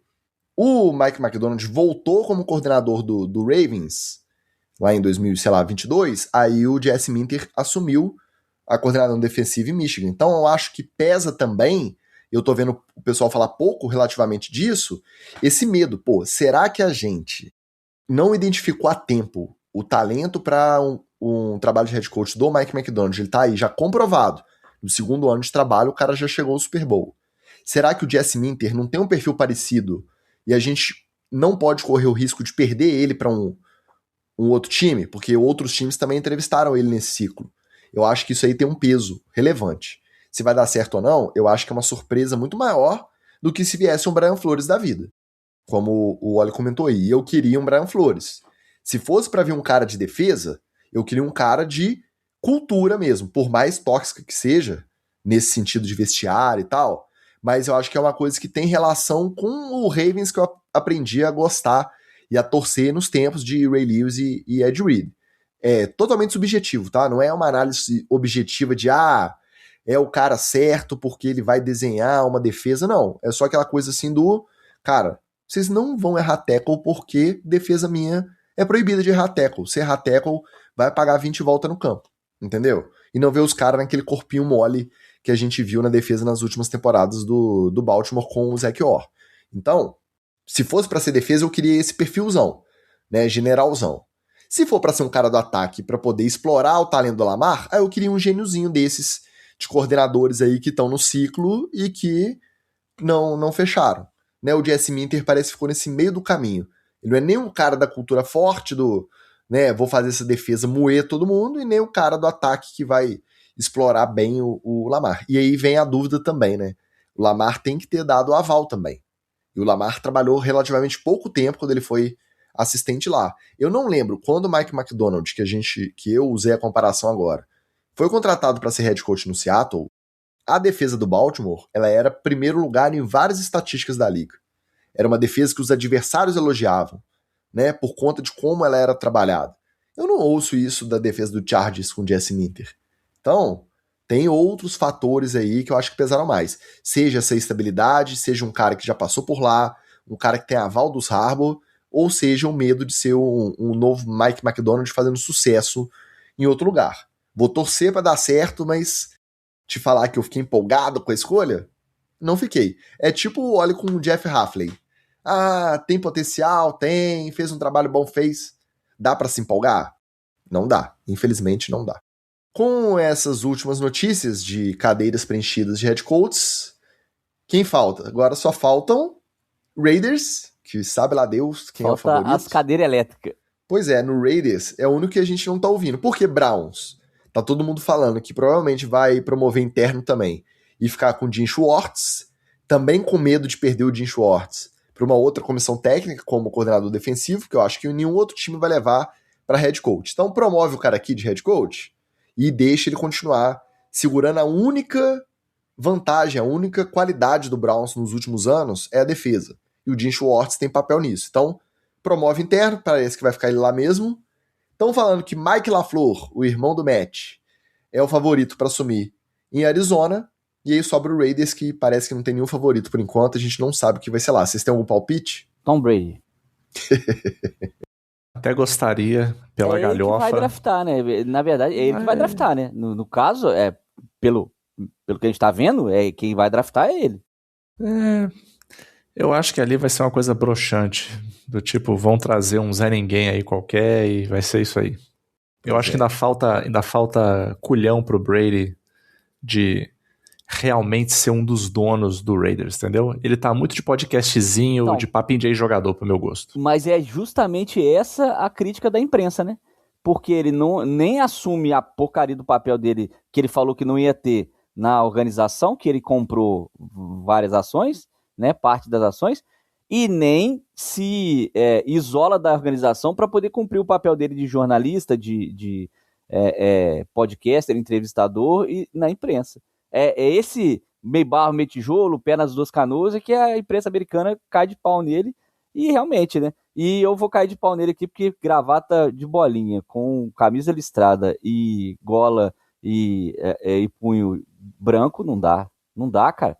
Não tem nenhum produtor não tem ninguém do wardrobe, do guarda-roupa da Fox pra falar, Tom Brady, você tá igual um palhaço de circo. Com todo respeito aos palhaços. O maior atrativo da vaga do Raiders é ter o first pick. E ter um quarterback aí que tá todo mundo agitadinho, que você vai acabar com a carreira dele, né? Poder acabar com a carreira do Mendoza, é isso. Fernando Mendoza. Ok. Mas não adianta, se você tem um time que tá nem barro, nem tijolo aí, sei lá por quantos anos, não é um quarterback bom que vai resolver, mesmo se ele virar. Tem muita disfuncionalidade ali pra ser resolvida e ainda ter o Tom Brady palpitando na sua orelha. Aí é complicado, cara. Não acho que seja uma vaga tão atrativa também não. Mas, igual a gente falou, às vezes o cara recua como candidato a essa vaga e não vai ter oportunidade de ser head coach nunca mais. Aí é melhor aproveitar, faz um pezinho de meia. O Raiders adora demitir os caras e continuar pagando o contrato. Já é o quinto, né? É o quinto treinador que eles vão pagar agora, né? Tá pagando ainda, o John Gruden ainda tá pagando. Ainda. Ao mesmo tempo, né? Você tem ao mesmo tempo, salientar. É o quinto simultâneo. O quinto na folha simultânea, né? Tá pagando geral. Então... Agora, só pra jogar o veneninho aqui, se você é o Brady, você pega o telefone e liga pro tio Bill? Eu acho que esse aí é garantia de insucesso nesse cenário. Não faz isso não. Se fosse pra fazer, já tinha feito, eu acho, tinha entrevistado, sei lá. Isso aí já era. Bom, a gente falou do Brian Flores, tivemos aí algumas movimentações interessantes dos cargos de coordenador. O Flores realmente renovou como coordenador no Vikings e ele, naquela cláusula, né, se for chamado para outra de head coach, ele pode assumir, mas tudo leva a crer que nesse ciclo ele vai continuar como coordenador do Vikings mesmo, que eu acho que é ok também, né? Teve bom valor lá, fez a defesa jogar bola. Mike McDaniel, o novo coordenador ofensivo do Chargers, então também não teve outra oportunidade para head coach, fez algumas entrevistas, recuou do Bills, recuou do Browns, decidiu trabalhar com o Jim Harbaugh, que gera essa desconfiança, né? Ele e o Jim Harbaugh parecem dois perfis tão diferentes, como que vai funcionar esse ataque? O Jim Harbaugh é um cara do ataque também, né? Será que, até de perfil mesmo, como um head coach, dois perfis, duas personalidades, né? Muito conflitantes. Vocês acham que essa relação tem como dar certo? Cara, primeiro de tudo, eu gostaria do Hard Knocks sendo Chargers. Queria ver essa dinâmica aí um pouco mais de perto. Coordenador defensivo novo, coordenador ofensivo novo, tudo novo lá, né? Só o Harbaugh que ficou. E o Herbert com aquela carinha de vendedor cansado dele, né? Mas sem linha ofensiva, vamos lembrar que a linha ofensiva do Chargers ficou entre o 32, que é o 32, são 32 times, né? Então, os caras lá, do center até os tackles, eram do 32 até o 36. Todos eles da linha. Assim, era o número 35 nas estatísticas. Ou seja, jogou sem linha ofensiva, né? Mas eu acho que duas coisas podem acontecer. Ou o Mike McDaniel cede e ele fica na dele, faz o serviço, cabeça baixa e deixa o Jim Harbaugh ser o Jim Harbaugh, porque esse excesso de energia do Jim Harbaugh, e vamos lembrar que ele é clássico de ter problema com o resto da comissão técnica, com o diretor de atletismo, com o preparador, porque ele é meio pavio curto. E a crítica em relação ao Mike McDaniel é exatamente o contrário, que ele é muito paradão, ele é muito quietão. Então, assim... Muito players coach. Então, assim, se o Mike McDaniel ficar nesse ponto paradão, fazendo o serviço dele arroz com feijão, eu acho que funciona. Porque aí cada um vai ter o seu papel. Agora, se esse esquema paradão dele e começar a irritar o Jim Harbaugh, e o Jim Harbaugh começar a pegar no pé dele, aí, cara, eu acho que dura talvez uma temporada. Talvez uma temporada. Mas eu espero que dure, porque eu gosto do Mike McDaniel. E acho, sinceramente, agora falando bastante sério, eu acho que ele não tem psicológico para ser head coach. Ele precisa ter menos responsabilidade, precisa ser menos cobrado, precisa estar menos no holofote. Ele é o cara que tem que estar no canto fazendo o serviço dele sem ninguém encher o saco. Entendeu? Eu acho que é uma posição melhor para ele. Eu acho que pode funcionar porque ele tem talento, né? Tem o Led McConkey lá, tem o Vidal lá para trabalhar. Não tem OL, né? Eles vão ter que draftar ou recrutar OL, porque a OL do Chargers foi ridícula. Mas vai trabalhar com um quarterback melhor que o Tua. Vai trabalhar com dois tarentes, né? Que o Miami nunca teve na época dele. Então, eu acho que pode ser que funcione. E a mente dele ofensiva é bem criativa. Se ele conseguir envolver os principais players, né? Não sei se o Allen vai voltar esse ano ou não vai, mas se voltar um cara experiente ali para ter no corpo de wide receivers, acho que pode dar certo. Essa relação é que realmente promete dar um choquezinho. Eu ia fazer justamente essa comparação. Se ele fez o Tua pré-cérebro virar geleia, jogar uma bola redondinha, gente, ele tem jogo de 70 pontos contra esse Broncos aí, do Sean Payton, pô. Que é uma defesa que teve acréscimos, mas já era defesa do Broncos do Sean Payton. E o Mike McDaniel chegou a ser pontos. E chegou a ser defesa top 5 ali no primeiro ou no segundo ano dele. Então ele fez um belo de um trabalho. E aí, com Tua batendo aquela bola, ele tendo agora o Justin Herbert, que é o cara que com a mão quebrada sai fazendo stiff arm nos outros, a chance dele conseguir produzir é até maior. Eu acho que tem tudo pra dar mas certo. Então, o que me... a Miami tinha um arremedo de OL. O Chargers não tem. Aí o que me pega é que a queda dele foi muito marcada no Miami porque ele é o cara do meme. Ele vira meme muito fácil.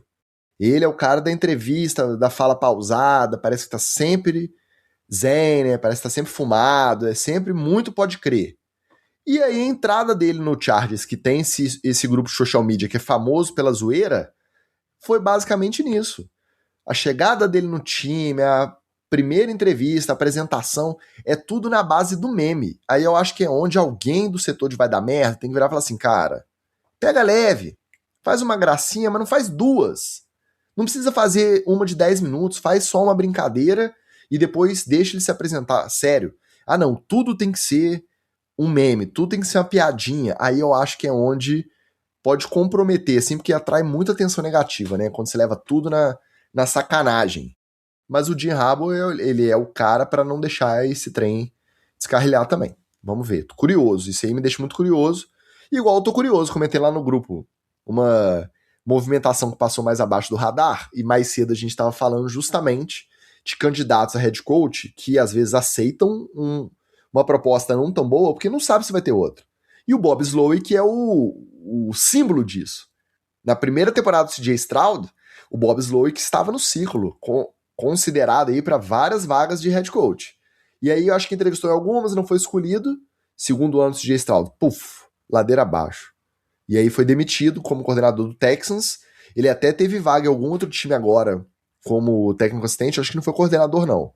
E acabou de fechar com o Dolphins do nosso Oli como coordenador ofensivo para 2026. Eu tô muito curioso sobre quem é o verdadeiro Bob Slowick. É o cara que coordenou o primeiro ano do CJ Stroud ou o segundo? O que você acha, Fora? É o do segundo, vai estar indo para amanhã. Se tá nesse resumo aí, preocupante. Nosso Valmir, representante da Bills Mafia da NFL diretoria, ele diz que realmente não curtiu muito Joe Brady, que acha que o Bills precisaria de um técnico melhor, mas a NFL é muito conservadora nesses pontos. Como exemplo que a gente citou, Mike McCarthy no Steelers. É isso aí. É uma decisão bem conservadora e vale porque a gente falou do Ravens também, né? É aquela vontade de mudar, mas não muito. A gente quer mudar, mas não quer mudar tudo não. Quer mudar só um pouquinho, né? Léo Schiave mandando seu boa noite. Flores exalam o odor da esperança em Minnesota. Dias tensos passaram. Ele estava com medo de perder seu coordenador defensivo.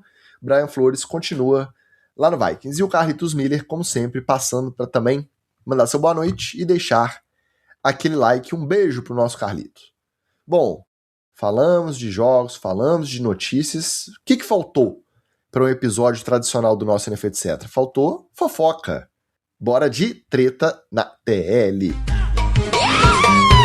Tá com pau,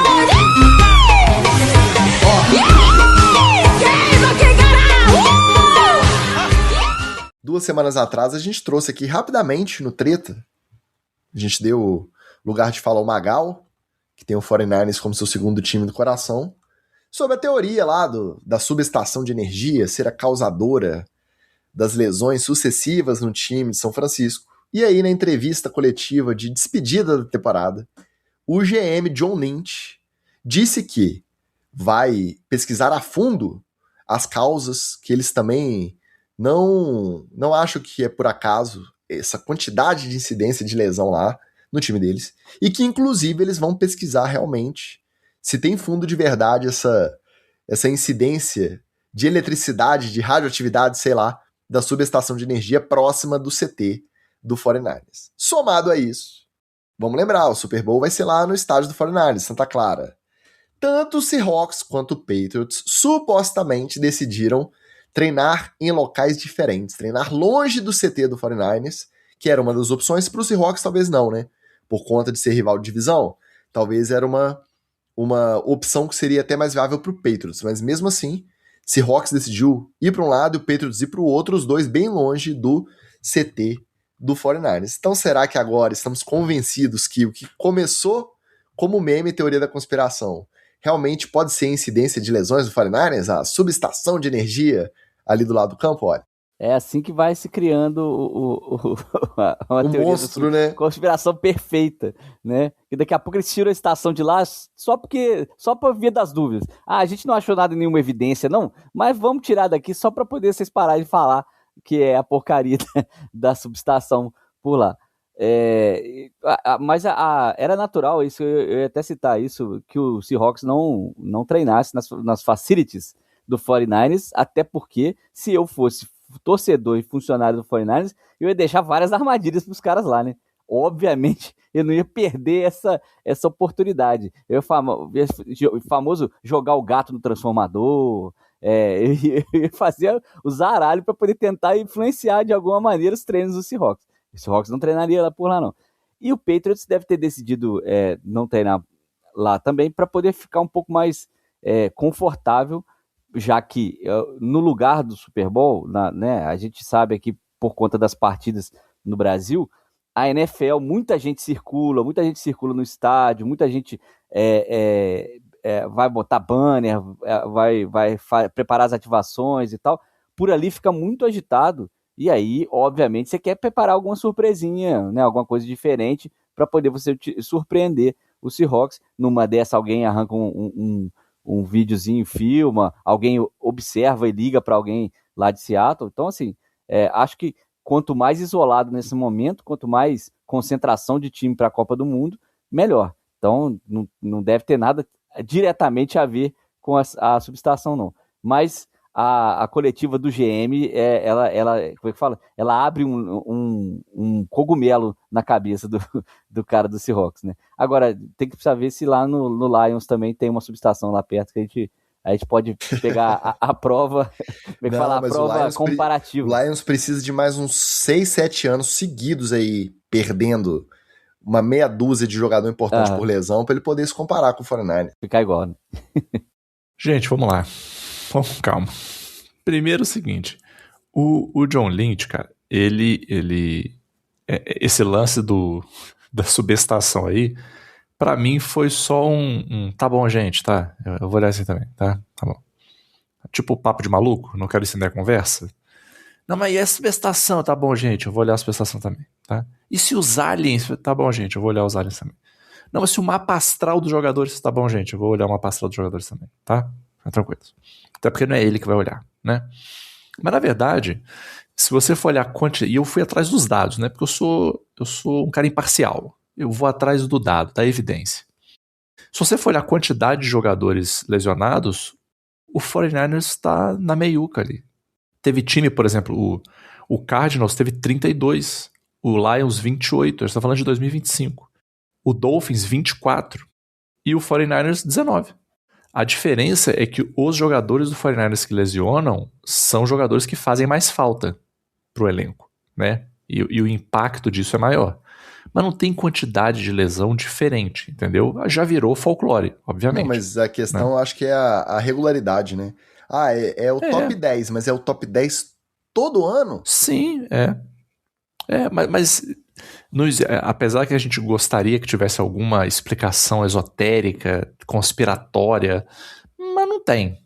Não tem. Eu vou te falar que muito provavelmente a gente tem um efeito muito maior aí da temporada ter aumentado e ter mais jogos e, obviamente, por causa disso, encurtar um pouco aí o período de descanso do que efetivamente a subestação elétrica e etc, etc.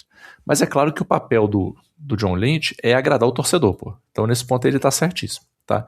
E eu acho que é bom que as pessoas não treinem lá no estádio, porque tem uma outra coisa que ninguém tá pensando aqui, gente. E a pessoa que trabalha com o evento, o produtor do evento, que tá tendo que preparar um Super Bowl naquele estádio, e aí você imagina se ainda tivesse que ficar lidando com não, porque vem um cara na subestação de energia vendo não sei o quê. Não, agora o time do Seahawks vai vir fazer um aquecimento aqui. Não, agora não sei quem vai vir fazer um reconhecimento do campo. Então, é bom que assim, cara, vai você para a Universidade de Stanford, vai você para outro high school lá e deixa a galera da organização do evento organizar o evento. Eu vou te perguntar porque você conhece lá em Ló, que eu não conheço. O CT, os campos de treinamento, eles são do lado do estádio? É o mesmo local? Não, mas para mim é uma coisa de evitar... Não, tem... Do lado de fora do estádio tem uns campinhos onde eles treinam ali. Porque minha dúvida é se era igual no do Giants, que aí a gente sabe que o CT é anexo. Então, a região, ela fica... Não tem como você sediar um Super Bowl e treinar na mesma por conta da preparação do evento. Sim, eu não sei. São Francisco é assim também, Santa Clara é assim também. Eu não sei se eles têm alguma outra facility onde eles de fato façam os treinamentos. Mas você lembra de ter visto alguma subestação elétrica quando você passou por lá? Não, porque assim, dando não, choque, sabe por quê? Porque eu parei no estacionamento, então eu fiquei do lado de cá, entendeu? A subestação é lá do lado de lá. E você rompeu o LCA foi quanto tempo depois que você teve lá? Foi uns 5 anos depois. Acho que não teria feito. O Tigre tá coçando a barba porque me parece suspeito. Me parece suspeito. Eu estou fazendo... Não descartei a possibilidade. Estou perguntando de curiosidade só. Não descartei a possibilidade. Mas eu acho bom, entendeu? Eu acho bom, porque aí a galera organiza o evento, vai você para um canto, vai você para o outro, e a gente lembrando o seguinte, né? O campo da Universidade de Stanford, esse eu fui, por exemplo, eu fui lá na Universidade de Stanford, eu vi o campo lá. Faltou né? O Patriots vai para Stanford, Palo Alto, e o Seahawks vai para San Jose State, San Jose. O campo lá de Stanford, cara, não é o campinho da várzea não, porra. É um puta de um campo, pô. Tem uma puta de uma estrutura, sacou? E outra, a Universidade de Stanford já fica num lugar um pouquinho mais isolado também. Então acho que também é mais fácil para você controlar acesso, entendeu? Tem uma série de elementos que para mim, fazem com que essa seja uma boa decisão. Esse folclore aí da subestação de energia, isso aí, gente, é papo de teoria da conspiração mesmo. Só isso. Não temos informações suficientes para cravar. Nem que é, nem que não é. Vamos E aí manter e eu acho deixar em que aberto. na dúvida, o GM lá do Patriots na hora, o pessoal do 49ers falou que te recebe de braços abertos aqui, vai te tratar pão de ló pra ver se você não deixa o Seahawks ser campeão, porque é rival de divisão. Aí o cara do Patriots olha e fala assim, pois é, mas tem, né, lá Stanford parece que é tão mais reservado, né, vamos pra lá. Pra quem vai correr o risco se ele não tem a garantia de que tem ou que não tem? É melhor, né? Vou dar sopa pro azar? Tem Stanford ali? Fica a dica aí pros torcedores do futebol brasileiro, da bola redonda, ao invés de você ir lá pra porta do hotel ficar gritando, soltando fogos, aluga uns 5, 6 geradores de energia e deixa o gerador ligado lá a madrugada inteira, pô. Aí você já envia a energia lesionadora pros jogadores lá no hotel e pronto, a galera sai lesionando, desceu pro café da manhã já sai lesionando. Mas são anos, né, expostos a essa essa baixa frequência elétrica. Acho que uma noite só não resolve não, mas enfim. Lembrando que você teve lá e estourou o LCA. Não sei, às vezes uma noite só, uma tarde só de visita é suficiente. Outra fofoca boa. Baker Mayfield mandou mais uma daquelas que calado é um poeta, né? Depois do anúncio da contratação do Kevin Stefanski pelo Atlanta Falcons, o Baker fez questão de tuitar que até hoje ele não recebeu uma ligação do treinador justificando, se explicando o porquê da dispensa lá do Baker pelo Browns e que vai ser um prazer enfrentá-lo 2 vezes por ano, agora que estão na mesma divisão como rivais. Então, com o Baker, não tem jeito. Ele até deu uma melhorada, ele amadureceu, ele tenta se controlar, mas tem hora que o ranço vem, quando vem, ele não controla. Eu vou lá no Twitter e vou falar que até hoje o Kevin Stefanski não me justificou por que eu fui dispensado do Browns. Aí não tem jeito, quando o ranço é forte, né, Magal? Não consegue, né? Moisés não consegue. Eu fiquei imaginando a cena na casa do Baker Mayfield, né? Aquela coisa ali, ele meio broxado, meio chateado, né? Playoff rolando aí, ele de fora. Aquela coisa, derreteu no meio da temporada. Aí surge a notícia e a família fica meio querendo abafar, né? Não fala com ele, não. Vamos assistir aqui um Largados e Pelados. Vamos, né? Eu tô querendo ver um filme. A gente ainda não viu Agente Secreto. Vamos ver o Secret Agent, que todo mundo está falando. E aí ele pegando o celularzinho. Stefanski nos Falcons? A mãozinha de twittar não consegue. Aí aquela tecla a gente sempre vai bater, né, Ticas? Falta uma assessoria de imprensa, né? Falta Olha só, querido, as suas contas de rede social ficam no celular da assessoria. Se você quiser olhar a rede social, a gente cria um fake pra você aí e você fica usando o fake aí pra olhar as coisas que você quiser, tá? Pra ninguém nem conseguir conectar que você é o fake, tá? Eu vou te falar que se eu fosse um assessor de imprensa, eu largaria um Motorola V3 na mão do cara. Que aí, ó, você só vai mandar SMS e tirar foto de baixa qualidade. Só isso. Cara, eu já penso até num cenário diferente, que o assessor trabalhou com ele pra ele dar essa melhoradinha que ele deu nos últimos anos, aquele trabalho assim da temporada inteira, né? Só que aí saiu de férias, o assessor falou assim, ufa, dever cumprido, passei mais uma tudo temporada, dominado. passei a temporada ileso, né? Porque a temporada foi ruim, e ele decaiu muito, e ele não ficou caçando treta na internet, mas agora estamos de férias. Aí, do nada, celularzinho tá no Twitter logado na mão, né? Aí acorda o assessor, putz, grila, cara. Só a notificação. Baker Mayfield acabou de postar. Não pode, cara. E o pior, sabe qual é o pior pra mim dessa história? Se o Baker tivesse num time que tá assim, alucinando, apontado pro Shell, eu entenderia. Mas assim, vai ser um prazer enfrentar 2 vezes por ano. E você ainda pode perder o jogo. Cara, pelo amor de Bucks Deus, ficou cara. fora dos playoffs, muito provavelmente, porque no Thursday Night, e detalhe, não foi qualquer Thursday Night, foi o Thursday Night de comemoração dos 50 anos de franquia, com todas as lendas do Bucks presentes no estádio, com os campeões do Super Bowl, todo mundo lá, eles foram e perderam pro Falcons com o Raheem Morris, que foi demitido. Imagina se me der uma melhoradinha com o Kevin Stefanski, ele tá enrolado. Não, e mais, né? Ele precisava de telefonema para saber? A temporada dele no Browns em 2021 foi a pior em jardas dele no Browns. Veio decaindo de 3.700 para 3.500, e a dele foi 3.010 jardas. A pior dele na proporção TD por interceptação, 17 TDs, 13 interceptações. A pior dele nos últimos nos últimos, da carreira inteira dele em 2021. Nos últimos anos do Tampa Bay, ele tem temporada para mais de 4 mil jardas, temporada com 26 TDs e 11 interceptações. Ele tava uma porcaria no Browns. Ele não teve performance. Ele não precisa de explicação, não é? Olha para os números dele mesmo, que ele vai saber por que ele foi demitido do Cleveland Browns. Ele não precisa de telefonema de ninguém para poder saber por que ele foi demitido. Então, isso mostra, não é que é imaturidade só, é um excesso de vaidade que atrapalhou o Baker Mayfield durante toda a sua carreira. Quando ele segurou esse leão aí, ele levou os Bucs para playoff na boa, ele deu volta por cima, virou de novo um QB respeitado, deu testado em capacete dos outros no Rams. Esse Baker Mayfield é legal. O vaidoso é uma bosta. Perfeito. Perfeito, mas tem maturidade junto também, né? Porque o cara com 30 anos nas costas, renovou o contrato no Bucs. Então, assim, não é aquele franchise criado em casa, mas teve um ressurgimento da carreira que talvez nem ele esperasse. Aí vai nas férias tuitar contra um técnico que ele vai ter que enfrentar também. Claro que não enfrenta diretamente, mas é um técnico que ele vai ter que enfrentar 2 vezes por ano a divisão, com um time que é talentoso. E um técnico que já foi técnico do ano 2 vezes. Cara, pra que você vai se expor, né? Você quer ser o maioral? Ah, vou ganhar vários likes aqui, olha como que eu sou, né? Eu sou invocado mesmo. Eu não esqueço, não. Pô, maturidade total, cara. Menor necessidade. 30 anos nas costas e o cara nessa ainda. Eu falei que o Carlitos Miller passou pra deixar o like, mas ele não passou pra deixar só o like, porque ele também deixou um Pix Extra. Muito obrigado, Carlitos. Agradecemos de coração, sempre contribuindo aí pra fortalecer a NFL, etc.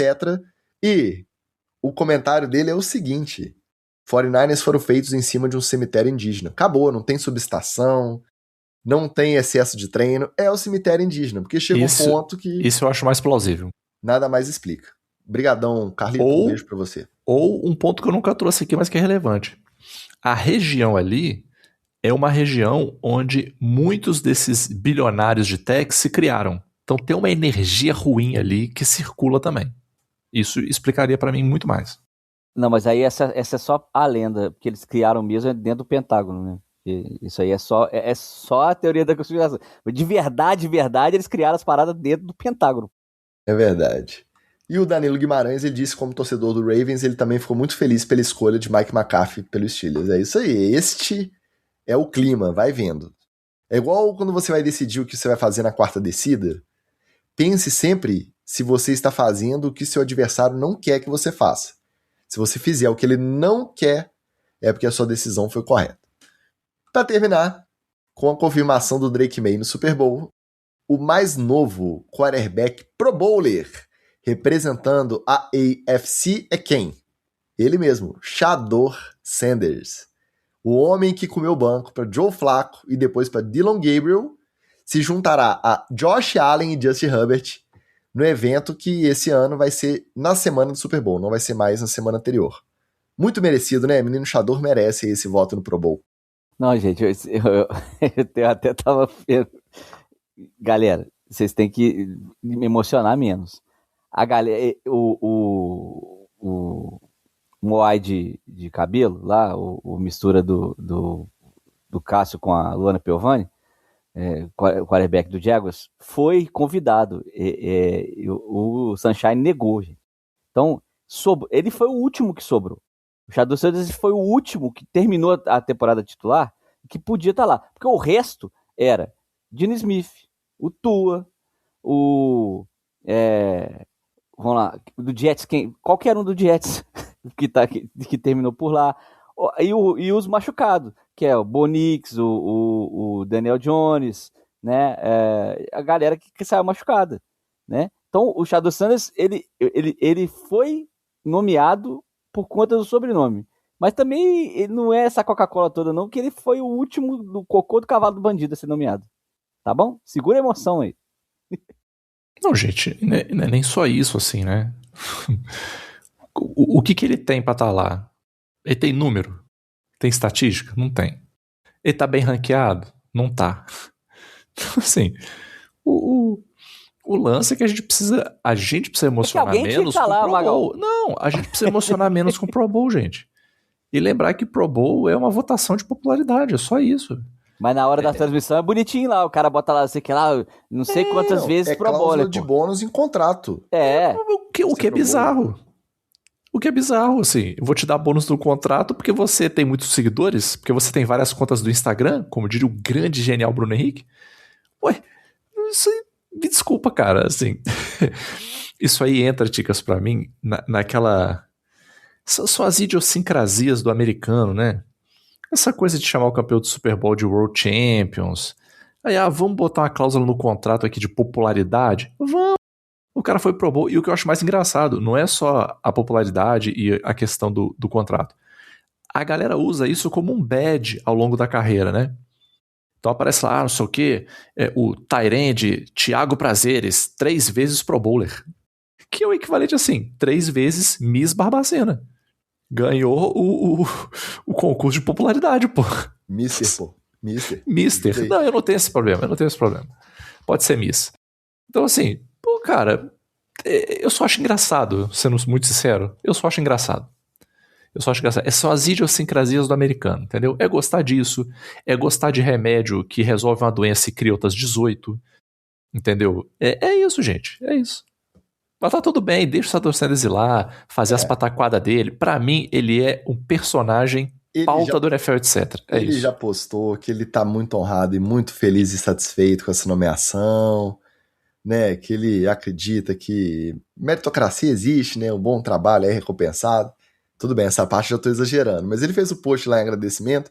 E aí o Oli comentou, né, da concorrência também não tá lá grandes coisas. Aí eu levantei aqui, né, só pra gente comparar. Tô vendo os da AFC aqui no geral, que chegaram até o final da temporada. E beleza, o Drake May era nomeado, mas tá no Super Bowl, não participa. Josh Allen tá nomeado, ok.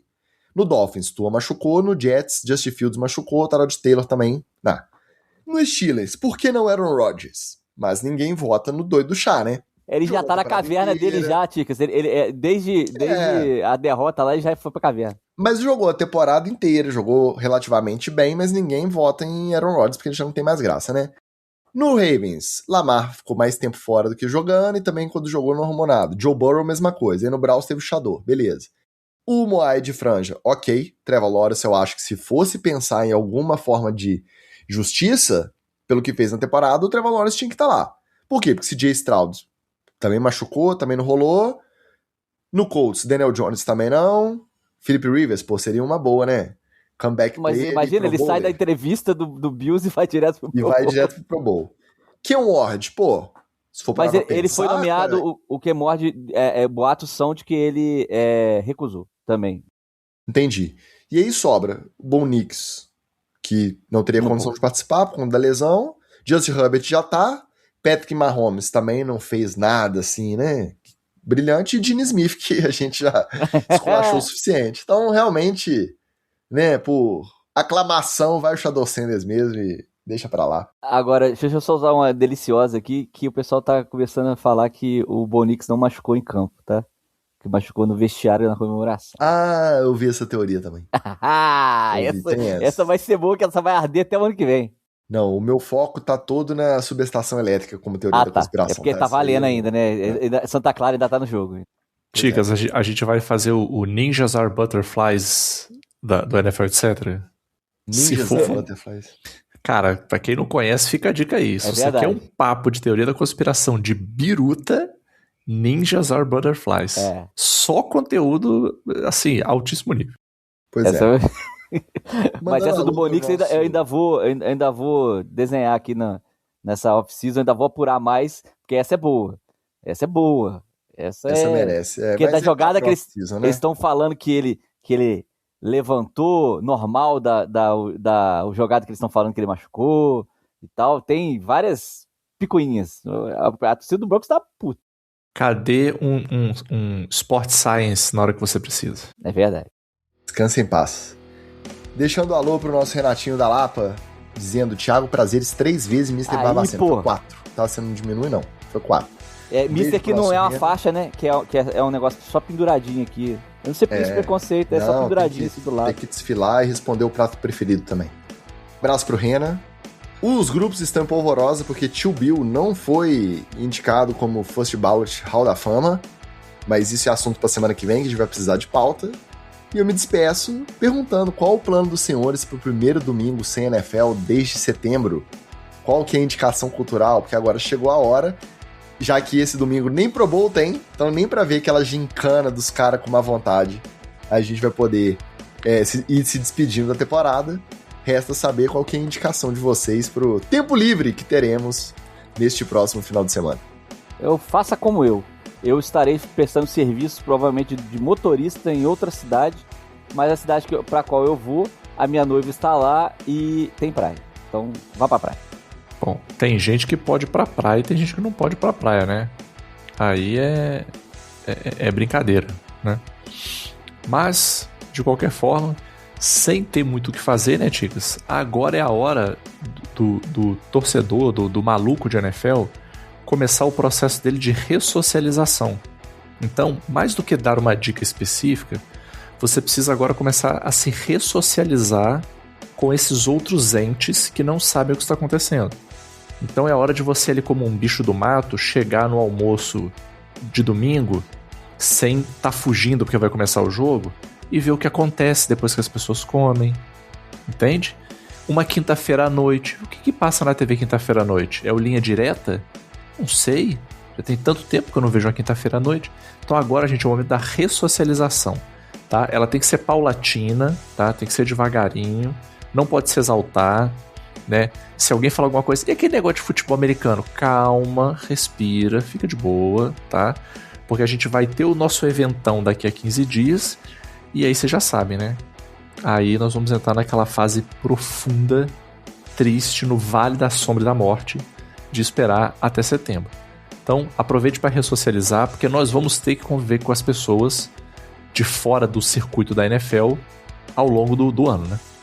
O Washington Ferreira tá lembrando bem aqui, começa o pré-carnaval. Aqui em Juiz de Fora já tem vários bloquinhos, então a partir de sexta-feira já é carnaval. Pra quem não tá no YouTube, vocês perderam a cara de animação do Ticas quando o Wallace falou de bloquinho de carnaval. O olhar dele de essa eu farei de tudo para perder.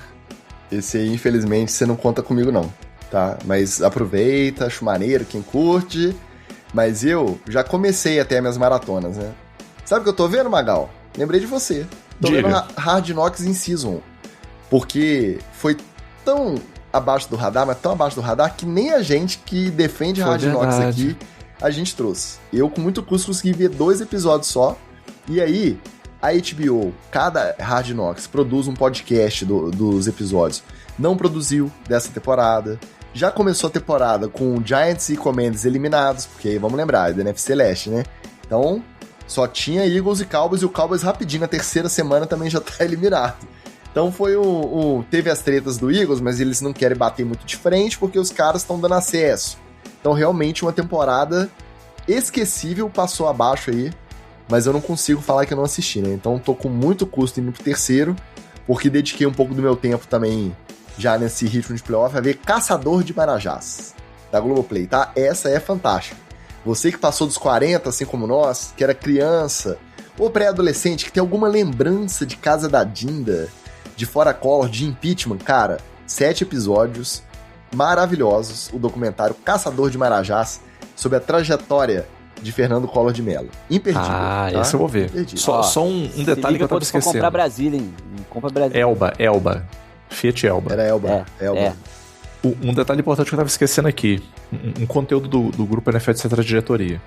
Foi detectado que o Smith-Njigba tem uma das tatuagens dele é uma estrela azul deveras semelhante ao símbolo daquele time microscópico. Eu cravei lá no grupo e vou cravar aqui.